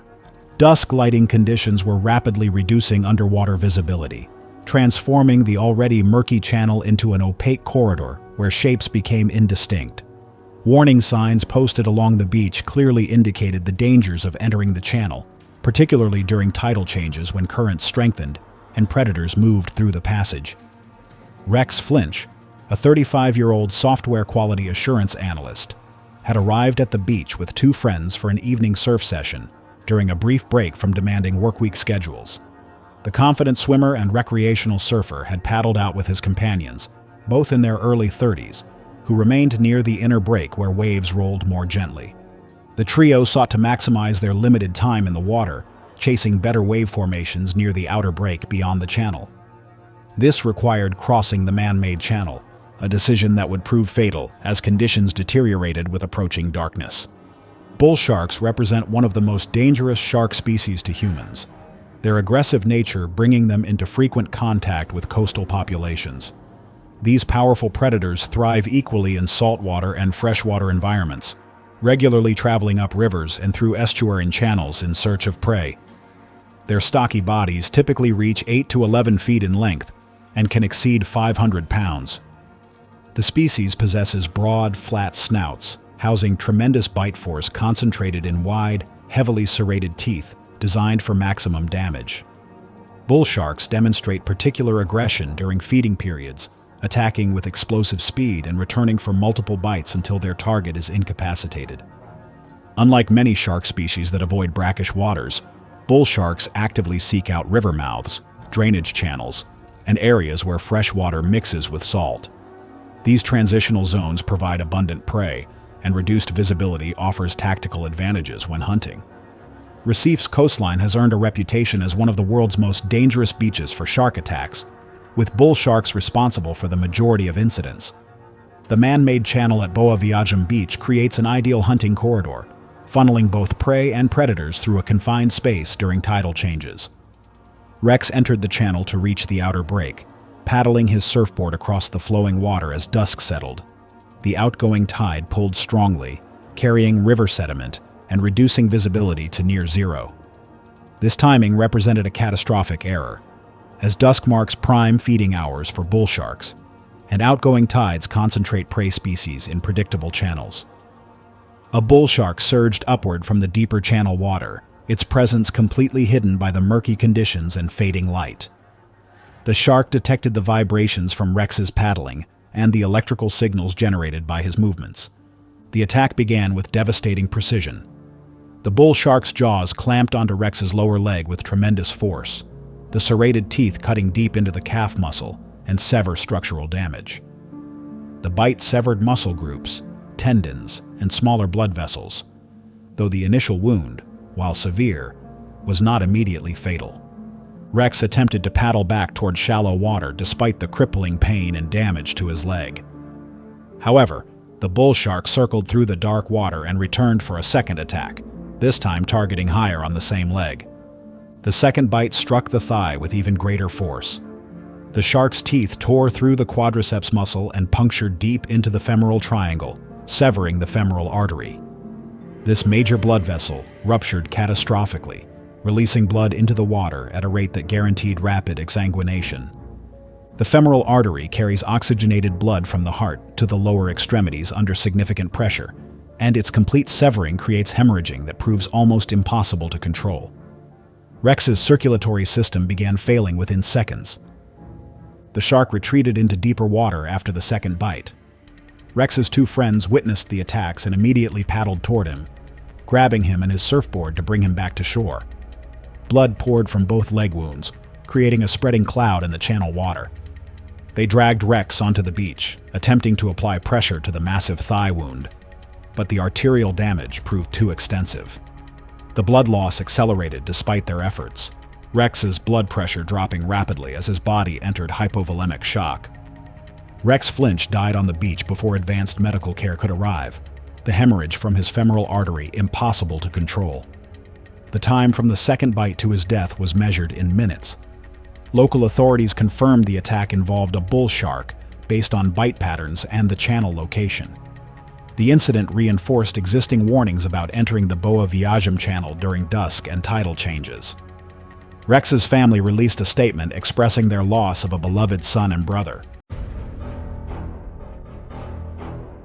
September 3, 2014 brought ideal fishing conditions to the Gulf of Mexico. 25 miles southeast of Galveston, Texas, the morning sun sparkled off calm waters, while a gentle breeze kept temperatures comfortable for the charter boat crew and their eager clients. For Tommy Rodriguez, a 31-year-old first mate with 7 years of experience working these waters, it was shaping up to be another successful day on the Gulf. Tommy was the kind of crew member every charter captain dreamed of having. Reliable, experienced, and genuinely passionate about helping clients land their dream catch. He had built a reputation as one of the most skilled first mates in the Galveston fleet. His wife and 2 young children were the center of his world, and his steady income from charter work provided them with a comfortable life. Clients often requested him specifically, knowing that Tommy's expertise could make the difference between a good fishing trip and an unforgettable one. The day had been exceptionally productive. The crew had been chumming heavily since dawn, creating a slick of fish blood and bait that attracted red snapper from the depths below. By 3:20 p.m., they had already filled several coolers with impressive catches, and the clients were thrilled with their success. Tommy was in his element, moving efficiently around the boat, helping clients fight large fish while maintaining the safety protocols that had kept him injury-free throughout his career. What Tommy and the crew didn't realize was that their chumming operation, while following standard practices, had attracted more than just red snapper. The blood-rich waters they had created were drawing the attention of one of the Gulf's most dangerous predators. Bull sharks, unlike their more famous great white cousins, are perfectly adapted for these exact conditions. They can tolerate both salt and fresh water, allowing them to hunt in murky coastal areas where other sharks can't survive. These powerful predators can grow up to 11 feet long and weigh over 500 pounds, with aggressive territorial behavior that makes them investigate any unusual activity in their domain. The accident happened despite all safety precautions. Tommy was helping a client fight a massive 40-pound red snapper, properly harnessed and following protocol, when an unexpected equipment failure occurred. The safety harness clip, weakened by months of saltwater exposure, snapped under the strain as the boat lurched in heavy swells. Despite his years of experience and sure footing, Tommy lost his balance and fell backward into the Gulf waters, a freak accident that could have happened to anyone. A 9-foot bull shark had been circling beneath the boat, attracted by the chum slick and the vibrations of struggling fish. The moment Tommy hit the water, the shark's predatory instincts took over. Bull sharks are notorious for their lightning-fast attacks in murky water, and this one struck within seconds of Tommy entering the Gulf. The crew immediately threw life rings and started the engine, following emergency protocols, but they were fighting against one of nature's most efficient killing machines. The bull shark's attack was swift and brutal. The predator clamped down on Tommy's right leg just above the knee, its powerful jaws designed for crushing bone. Tommy's screams echoed across the water as the shark released and immediately struck again, this time targeting his torso with violent head-shaking motions that tore through flesh and muscle. The crew watched in horror as the water around Tommy turned crimson, each successive bite creating deeper wounds and more devastating injuries. Tommy fought with everything he had, following his water survival training by striking at the shark's snout and trying to protect his vital organs. But bull sharks are built like underwater tanks, compact, muscular, and virtually unstoppable once they've committed to an attack. The shark continued its relentless assault, striking repeatedly at Tommy's legs and torso, its powerful jaws crushing bone and tearing through muscle with each devastating bite. Despite heroic rescue attempts with boat hooks and life preservers, and despite reaching him within 3 agonizing minutes, Tommy sustained massive injuries that no human body could survive. The bull shark's powerful jaws had caused catastrophic damage, severing major arteries and crushing vital organs. Tommy died from massive blood loss and trauma during the desperate race back to shore, his final words a whispered message for his wife and children. The tragedy led to improved safety harness inspection protocols and backup safety systems across the Gulf charter fleet. But for Tommy's family, no safety measure could bring back the husband and father they had lost.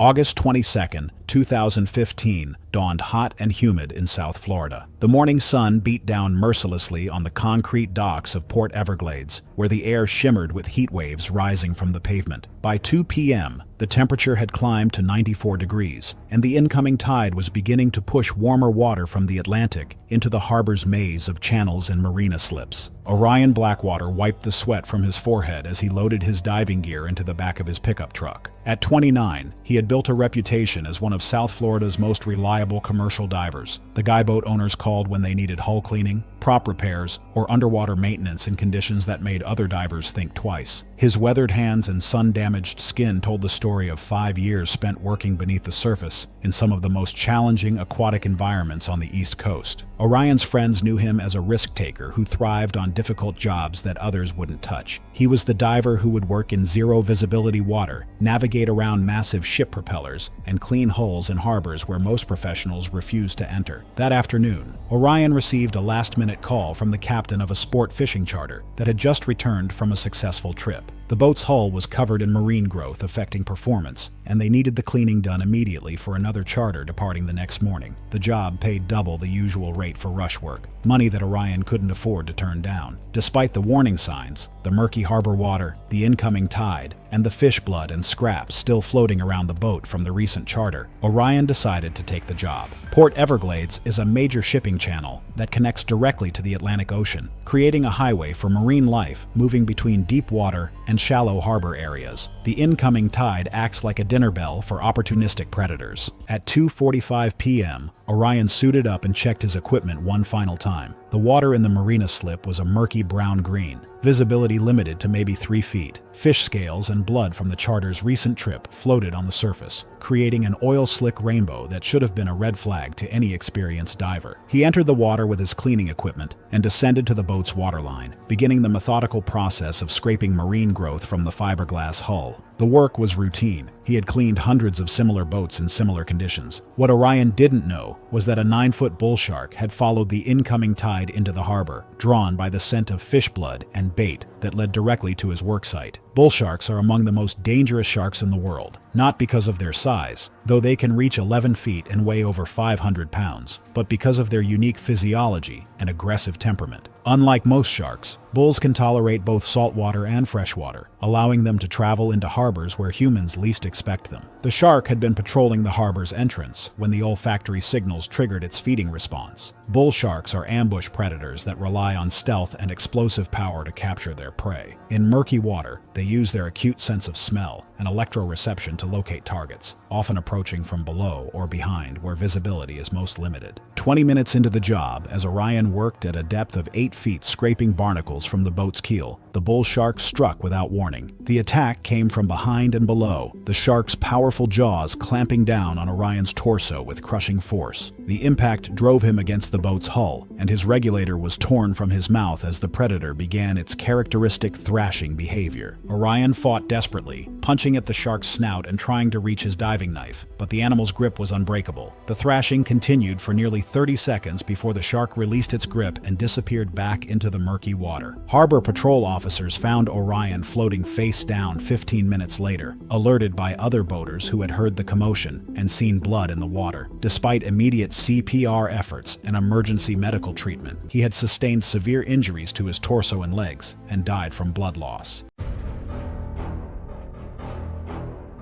It was September 7th, 2015, the Texas Gulf Coast. September on that stretch of beach sits at the back end of summer. The crowds have thinned, the water is still warm, and the seasonal fish runs draw activity close to shore. In the late afternoon, the light flattens early, and the surf line becomes harder to read against the glare. County closure signs posted along beach access points don't always register the way they should, especially to someone who has already decided the water looks manageable. Eddie Rayner was 22 and had spent the past 3 years competing in freediving events along the Gulf Coast. He had placed in regional competitions and trained regularly with a small small private group from a coastal club that met twice a week during the season. He kept track of his dives, followed his depth records closely, and had likely spent more time in the open Gulf than most people his age would in a lifetime of casual swimming. He wasn't new to open water, and he didn't underestimate what it demanded. He had reached a point where experience started to feel like control, but the ocean doesn't really reward that kind of thinking. In open water with large predators during an active feeding event, the difference between them is the only thing that matters. County workers had posted red closure signs along a half-mile stretch of Gulf Beach that afternoon, following multiple reports of large tiger sharks feeding unusually close to shore during a seasonal fish run that had pushed bait fish into the shallows in unusually high concentrations. The fish run had been building for 2 days. The shark activity had been reported by several fishing boats working the area that morning, and the county had moved quickly. Signs posted, patrol vehicles parked at the access points, the closure announced through local emergency alerts before midday. The signs were visible from the access road. The patrol vehicles were still there when Eddie arrived. He read the closures, assessed the surface conditions, and entered the restricted surf alone just before dusk, carrying fins and a dive mask. He had told 2 friends waiting on the beach he would be back in 20 minutes. He wasn't confused about what the signs meant. He processed the information correctly: large sharks, active feeding, official closure, and concluded that 3 years of competitive freediving placed him in a different category than whoever the signs were written for. That reasoning was not irrational given his experience level. It was simply wrong about the one variable that determined the outcome. Tiger sharks are opportunistic predators that will strike at nearly any available target during feeding conditions. Adults regularly exceed 14 feet in length and 1,400 pounds, making them the second largest predatory shark species in coastal water. They are highly active during low light hours and move through shallow water readily during bait fish concentrations, following the fish column into depths that feel too shallow for an animal that size until they are already there. What makes them specifically hazardous in those conditions is not behavioral aggression in the conventional sense. It is indifference. Tiger sharks are not selective. They do not assess experience level or intent. A competitive freediver moving through the same water column as a struggling bait fish at dusk in low light above an active feeding concentration does not present a different signal.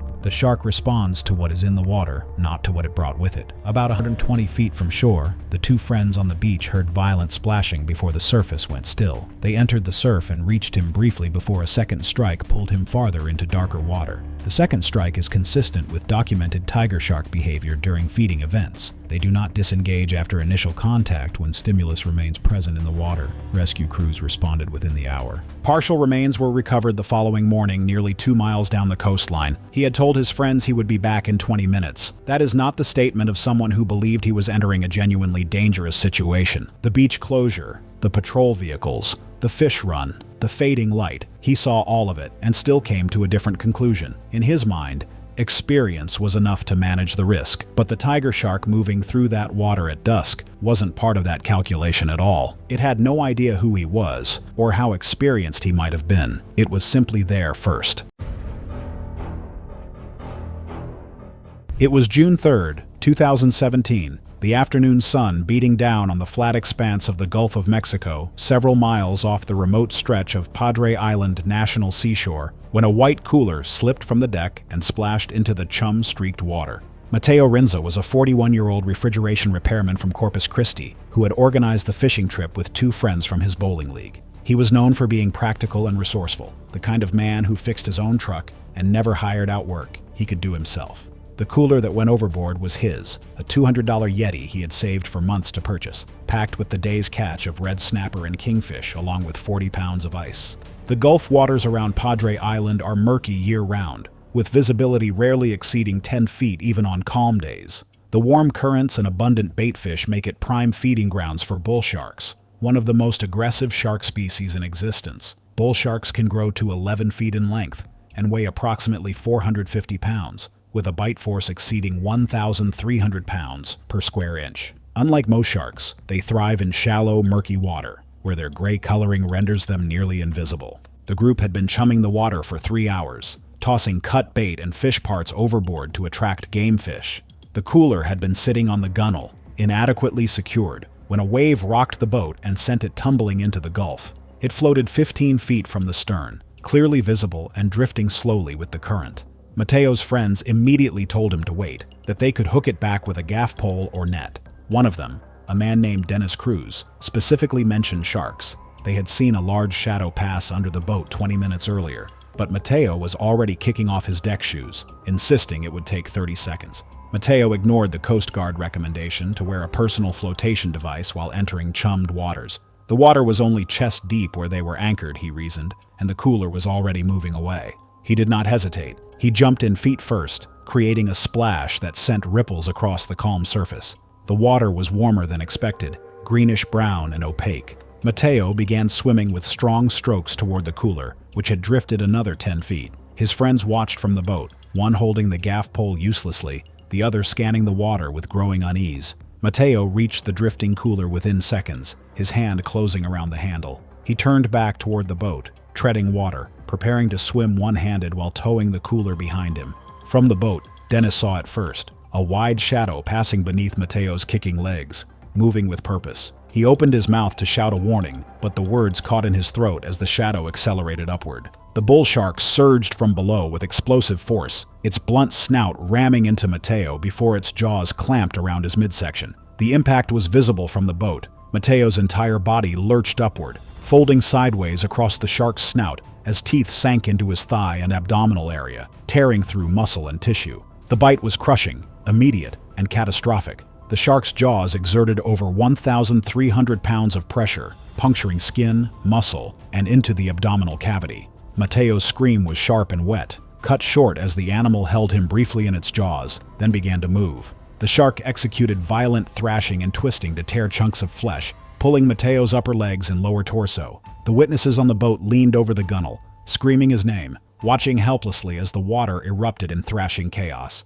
Matteo's arms and portions of his legs appeared above the water sporadically, but most of the attack was obscured by churning water and blood. The cooler, still floating nearby, rocked in the waves created by the violence. One of the men on the boat threw a rope instinctively, a pointless gesture, but his hands were shaking too badly to aim. The rope landed 6 feet short and floated uselessly. After approximately 15 seconds of sustained thrashing, the surface went eerily still. The shark had released what remained of Matteo and descended into deeper water. All that was visible were expanding patches of red water, floating ice that had spilled from the cooler, and a few pieces of torn fabric from his shirt. No body surfaced. The men stared at the empty water, both shouting Matteo's name, but there was no response, no movement, except the gentle rocking of waves. Dennis grabbed the VHF radio with trembling hands and transmitted a mayday call on Channel 16. The Coast Guard responded immediately, dispatching a 45-foot response boat. They arrived on scene approximately 22 minutes after the distress call. Coast Guard personnel conducted a search pattern around the coordinates provided, scanning for any sign of Matteo. Approximately 35 minutes into the search, crew members located remains floating 400 yards southeast of the attack location. The body had been massively mangled with severe trauma to the abdomen and thighs, showing torn flesh and partial separation of the lower torso. The upper and lower halves had been separated either by multiple feeding passes or post-mortem scavenging. Matteo's funeral was held 4 days later in Corpus Christi, attended by over 100 people from his workplace, church, and bowling league. His 2 friends who witnessed the attack both quietly discontinued their annual fishing trips.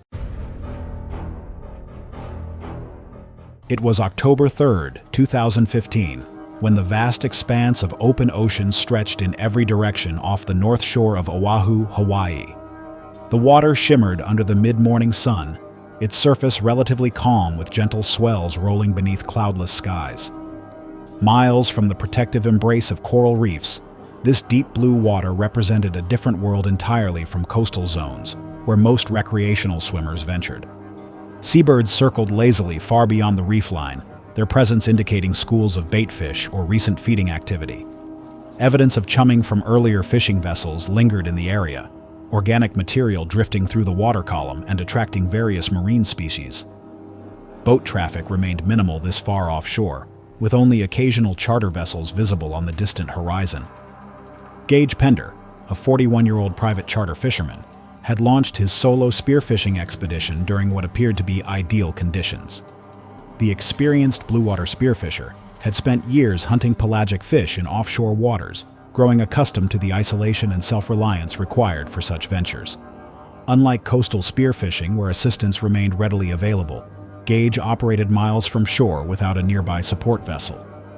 Oceanic white-tip sharks rank among the most dangerous predators in open ocean environments, their reputation built on aggressive behavior and persistence when encountering potential food sources. These sharks typically measure 8 to 11 feet in length, their bodies designed for patrolling vast stretches of open water far from coastal structures. The species gets its name from distinctive white-tipped dorsal and pectoral fins that contrast sharply against bronze-gray bodies. Unlike reef sharks that maintain territories near coral structures, oceanic whitetips roam the pelagic zone where food sources appear unpredictably and opportunities must be seized immediately. This scarcity drives their boldness, making them far more willing to investigate unfamiliar objects.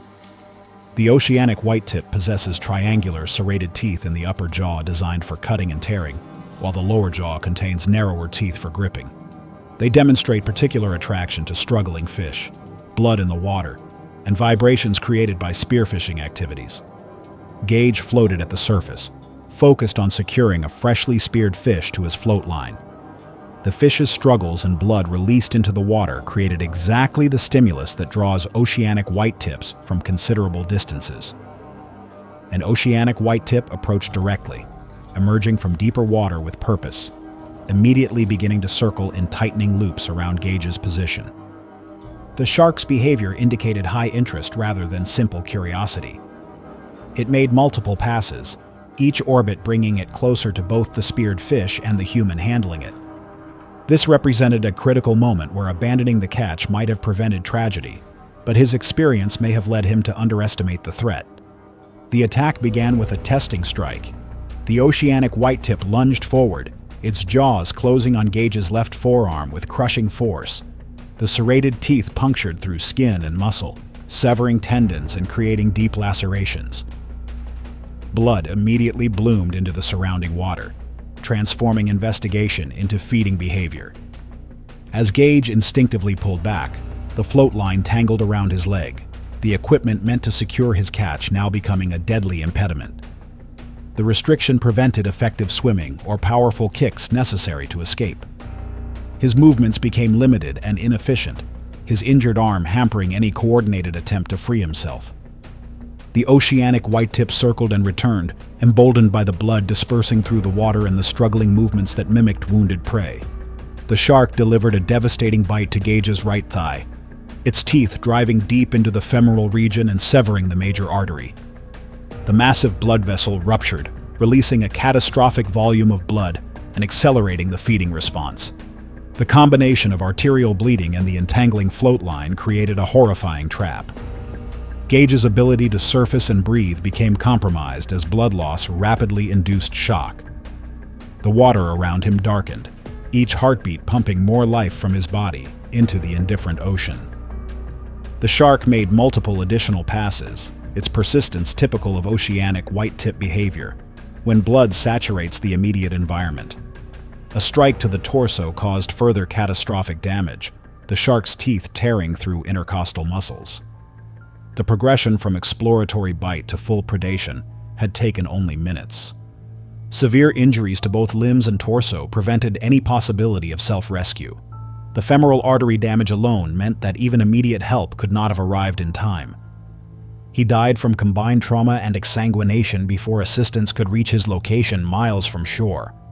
The incident prompted discussions within the Hawaiian spearfishing community about solo offshore operations and the dangers posed by oceanic whitetip sharks.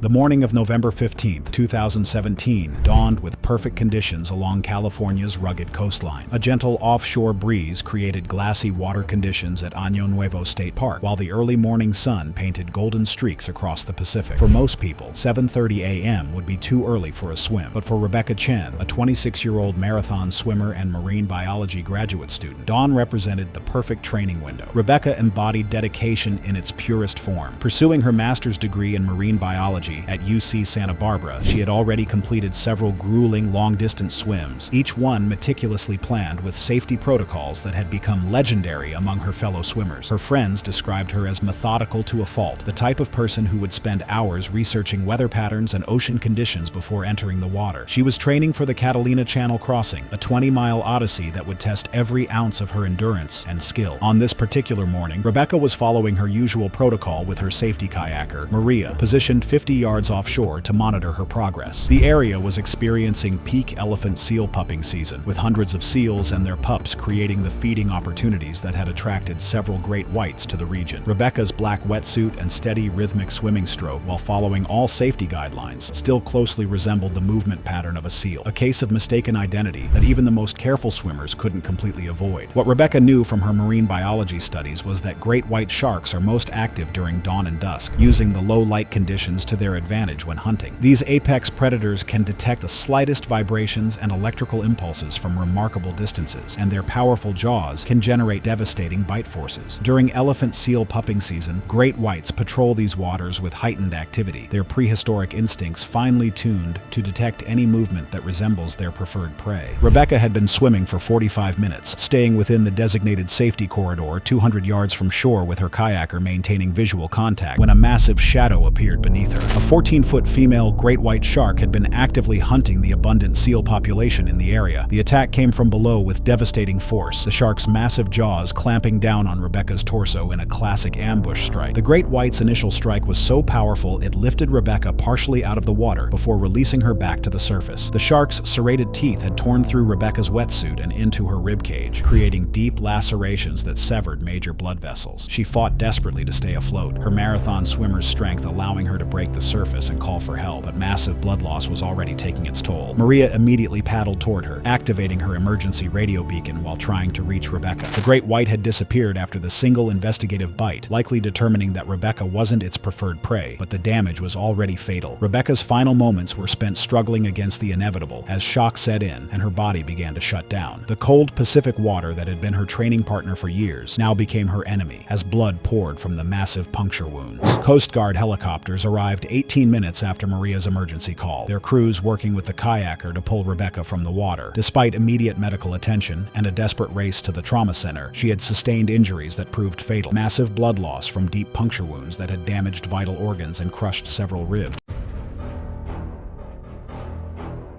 The morning of June 15, 2014, broke crisp and clear along California's rugged coastline. A gentle offshore breeze groomed the waves to perfection at Año Nuevo State Park, creating the glassy conditions that serious surfers dream about. The early morning light painted the water in shades of gold and turquoise, promising another beautiful day in paradise. Zephyr Castellanos had been awake since 5:30 a.m., his internal clock perfectly tuned to catch the dawn patrol sessions that most surfers missed. At 26, the surf shop employee from Half Moon Bay embodied the California surf culture: sun-bleached hair, perpetual tan, and an infectious enthusiasm for riding waves that bordered on obsession. His co-workers knew him as the guy who would paddle out in almost any conditions, the one who preferred solitude over crowds, and always seemed to find the best waves when others stayed home. Zeph had been surfing these waters for 8 years, long enough to know every reef, every current, and every subtle change in the ocean's mood. His friends described him as fearless, sometimes recklessly so, with a tendency to push boundaries that more cautious surfers respected from a distance. He was the type who would surf during storms, paddle out in the dark, and explore breaks that others deemed too dangerous. What Zeph didn't consider was that Año Nuevo State Park sits adjacent to one of California's largest elephant seal colonies. During pupping season, which runs from April through September, the waters around the rookery become a feeding ground for one of the ocean's most formidable predators. At 6:30 a.m., Zeph paddled out into the lineup, positioning himself about 200 yards from shore. The water was crystal clear, visibility extending down 15 feet to the sandy bottom dotted with kelp forests. The pelicans and cormorants that usually dotted the rocks were nowhere to be seen, but Zeph was too focused on the next set to pay attention to nature's warning signs. For the next hour, Zeph surfed alone in paradise. Wave after perfect wave rolled through, each one better than the last. He was having the session of his dreams, the kind that would become legend among his surf shop buddies. The sun climbed higher, painting the water in brilliant blues and greens. What he didn't know was that beneath the surface, a 15-foot female great white shark had been hunting in the area since before dawn. Great white sharks are the ocean's ultimate apex predator, perfectly evolved killing machines that have remained virtually unchanged for millions of years. These magnificent hunters can grow up to 20 feet in length and weigh over 5,000 pounds. Their torpedo-shaped bodies can propel them through the water at speeds exceeding 35 miles per hour, and their jaws contain up to 300 serrated teeth arranged in multiple rows. During elephant seal pupping season, mature great whites patrol these waters like silent sentinels, drawn by the abundance abundance of prey. The massive predator had been patrolling the seal colony's feeding grounds when Zeph's silhouette caught her attention. From below, a surfer on a board presents almost the identical profile as a seal, the shark's preferred prey. At 7:45 a.m., as Zeph sat on his board waiting for the next set, the attack came with devastating suddenness. The great white struck from directly below with explosive force, launching both Zeph and his board several feet into the air. The impact was so violent that two other surfers who had just paddled out witnessed the entire attack unfold in horrifying detail. The shark's massive jaws clamped down on Zeph's torso with crushing force, her serrated teeth designed by evolution to tear through flesh and bone. The initial bite caused massive trauma to his chest and abdomen, severing major blood vessels and causing catastrophic internal injuries. Zeph's screams echoed across the water as the predator shook him violently before releasing him and disappearing back into the depths. The two witness surfers immediately paddled toward Zeph, calling 911 while trying to get him onto one of their boards. Blood was pouring from multiple wounds, turning the crystal-clear water crimson. Despite their desperate efforts to keep him conscious and apply pressure to his wounds, Zeph was losing blood at an alarming rate. Coast Guard rescue boats arrived within 18 minutes of the emergency call, but it was already too late. Zeph had sustained fatal injuries from the initial strike and died from blood loss before the rescue boats could reach the scene. The investigation revealed that during pupping season, Año Nuevo typically hosts between 10 and 15 great white sharks at any given time, and Zeph had positioned himself directly in their hunting corridor during their most active feeding period.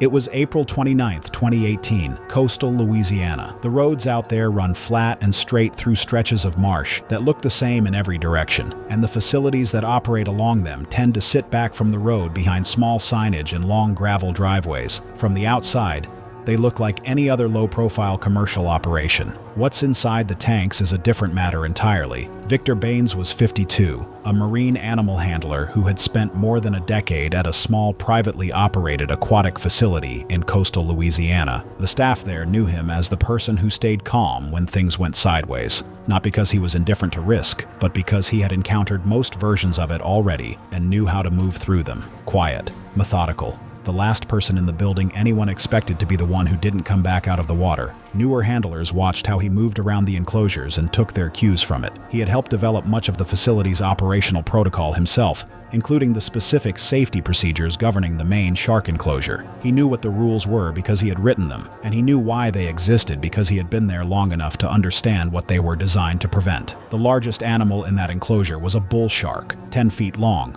approximately 350 pounds, housed in a saltwater tank alongside several smaller specimens. Bull sharks in captive enclosures do not behave the way open water sharks are sometimes assumed to behave. They do not habituate to human presence in ways that reduce their reactivity. They remain territorial, stimulus responsive, and capable of explosive aggression without the graduated behavioral buildup that might give a handler time to withdraw. In the period immediately following a feeding cycle, that reactivity is significantly elevated. The sensory state triggered by feeding takes time to subside, and animals that have recently eaten continue operating at heightened alertness, reactive to contact and unexpected movement in ways that a handler entering the water needs to account for precisely. Facility policy addressed this directly: no solo entry into the main enclosure, and no entry within 30 minutes of a completed feeding cycle. Victor had been part of drafting both rules. That afternoon, he entered the enclosure alone to clear debris from a filtration grate.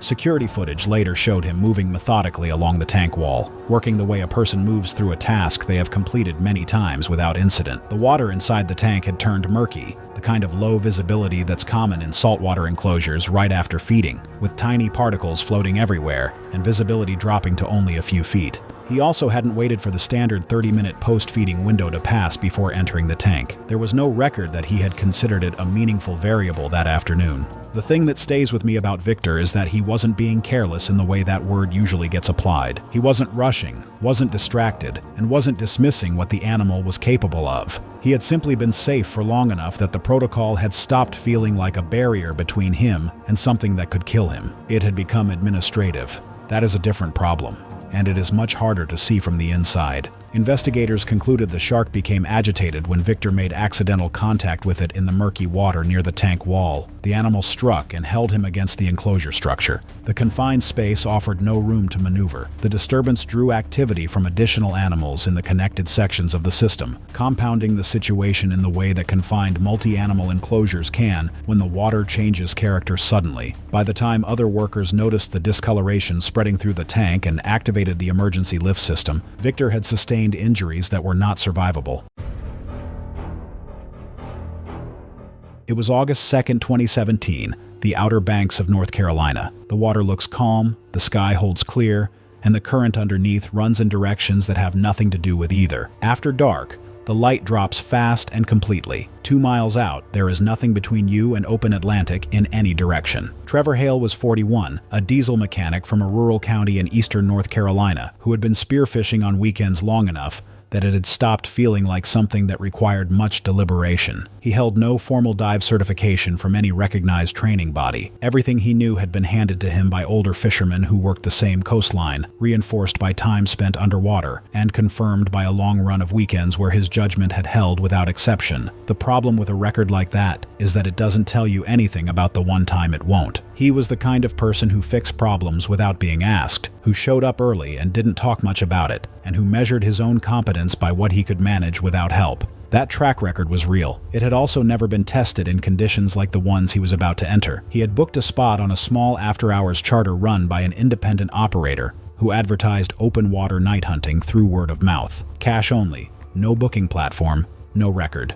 The target was reef fish near an abandoned shipping marker nearly 2 miles offshore. The boat was small, the crew was 2 people, and the paying divers numbered 4, including Trevor. Before the boat left the dock, the operator had briefed every diver on the one rule that governed the entire trip. The boundary was a perimeter of illuminated buoys mounted with floodlights. The instruction was simple: stay inside the light. The briefing had not been casual. The operator had explained specifically why the boundary existed. Bull sharks routinely patrolled beyond the reef edge after dark, drawn by years of fish waste discarded by commercial boats working the same area.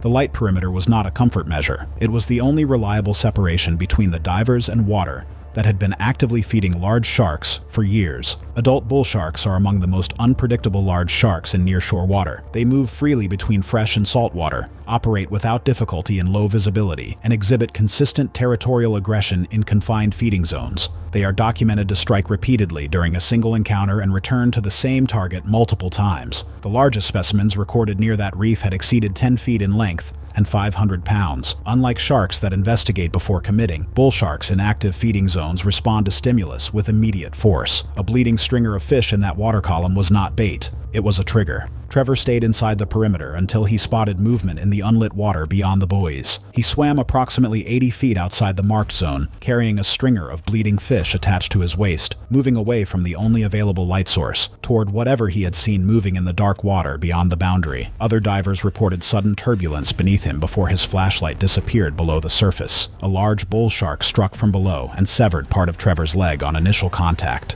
Blood and movement drew additional animals almost immediately. At least 2 other sharks were observed circling the area within seconds of the first strike. The crew threw a line and worked to recover him, but the current and near-zero visibility made reaching him in time impossible. His body was recovered the following morning, nearly half a mile from where the dive had taken place. What remains difficult about Trevor's case is the stringer. He already had bleeding fish attached to his body when he left the light and swam toward movement in unlighted water. The brief, the boundary, the biology of what was already in that water. None of it was ambiguous. Every one of those conditions on its own would have been enough to give pause. Together, they were a complete picture, and he moved toward it anyway.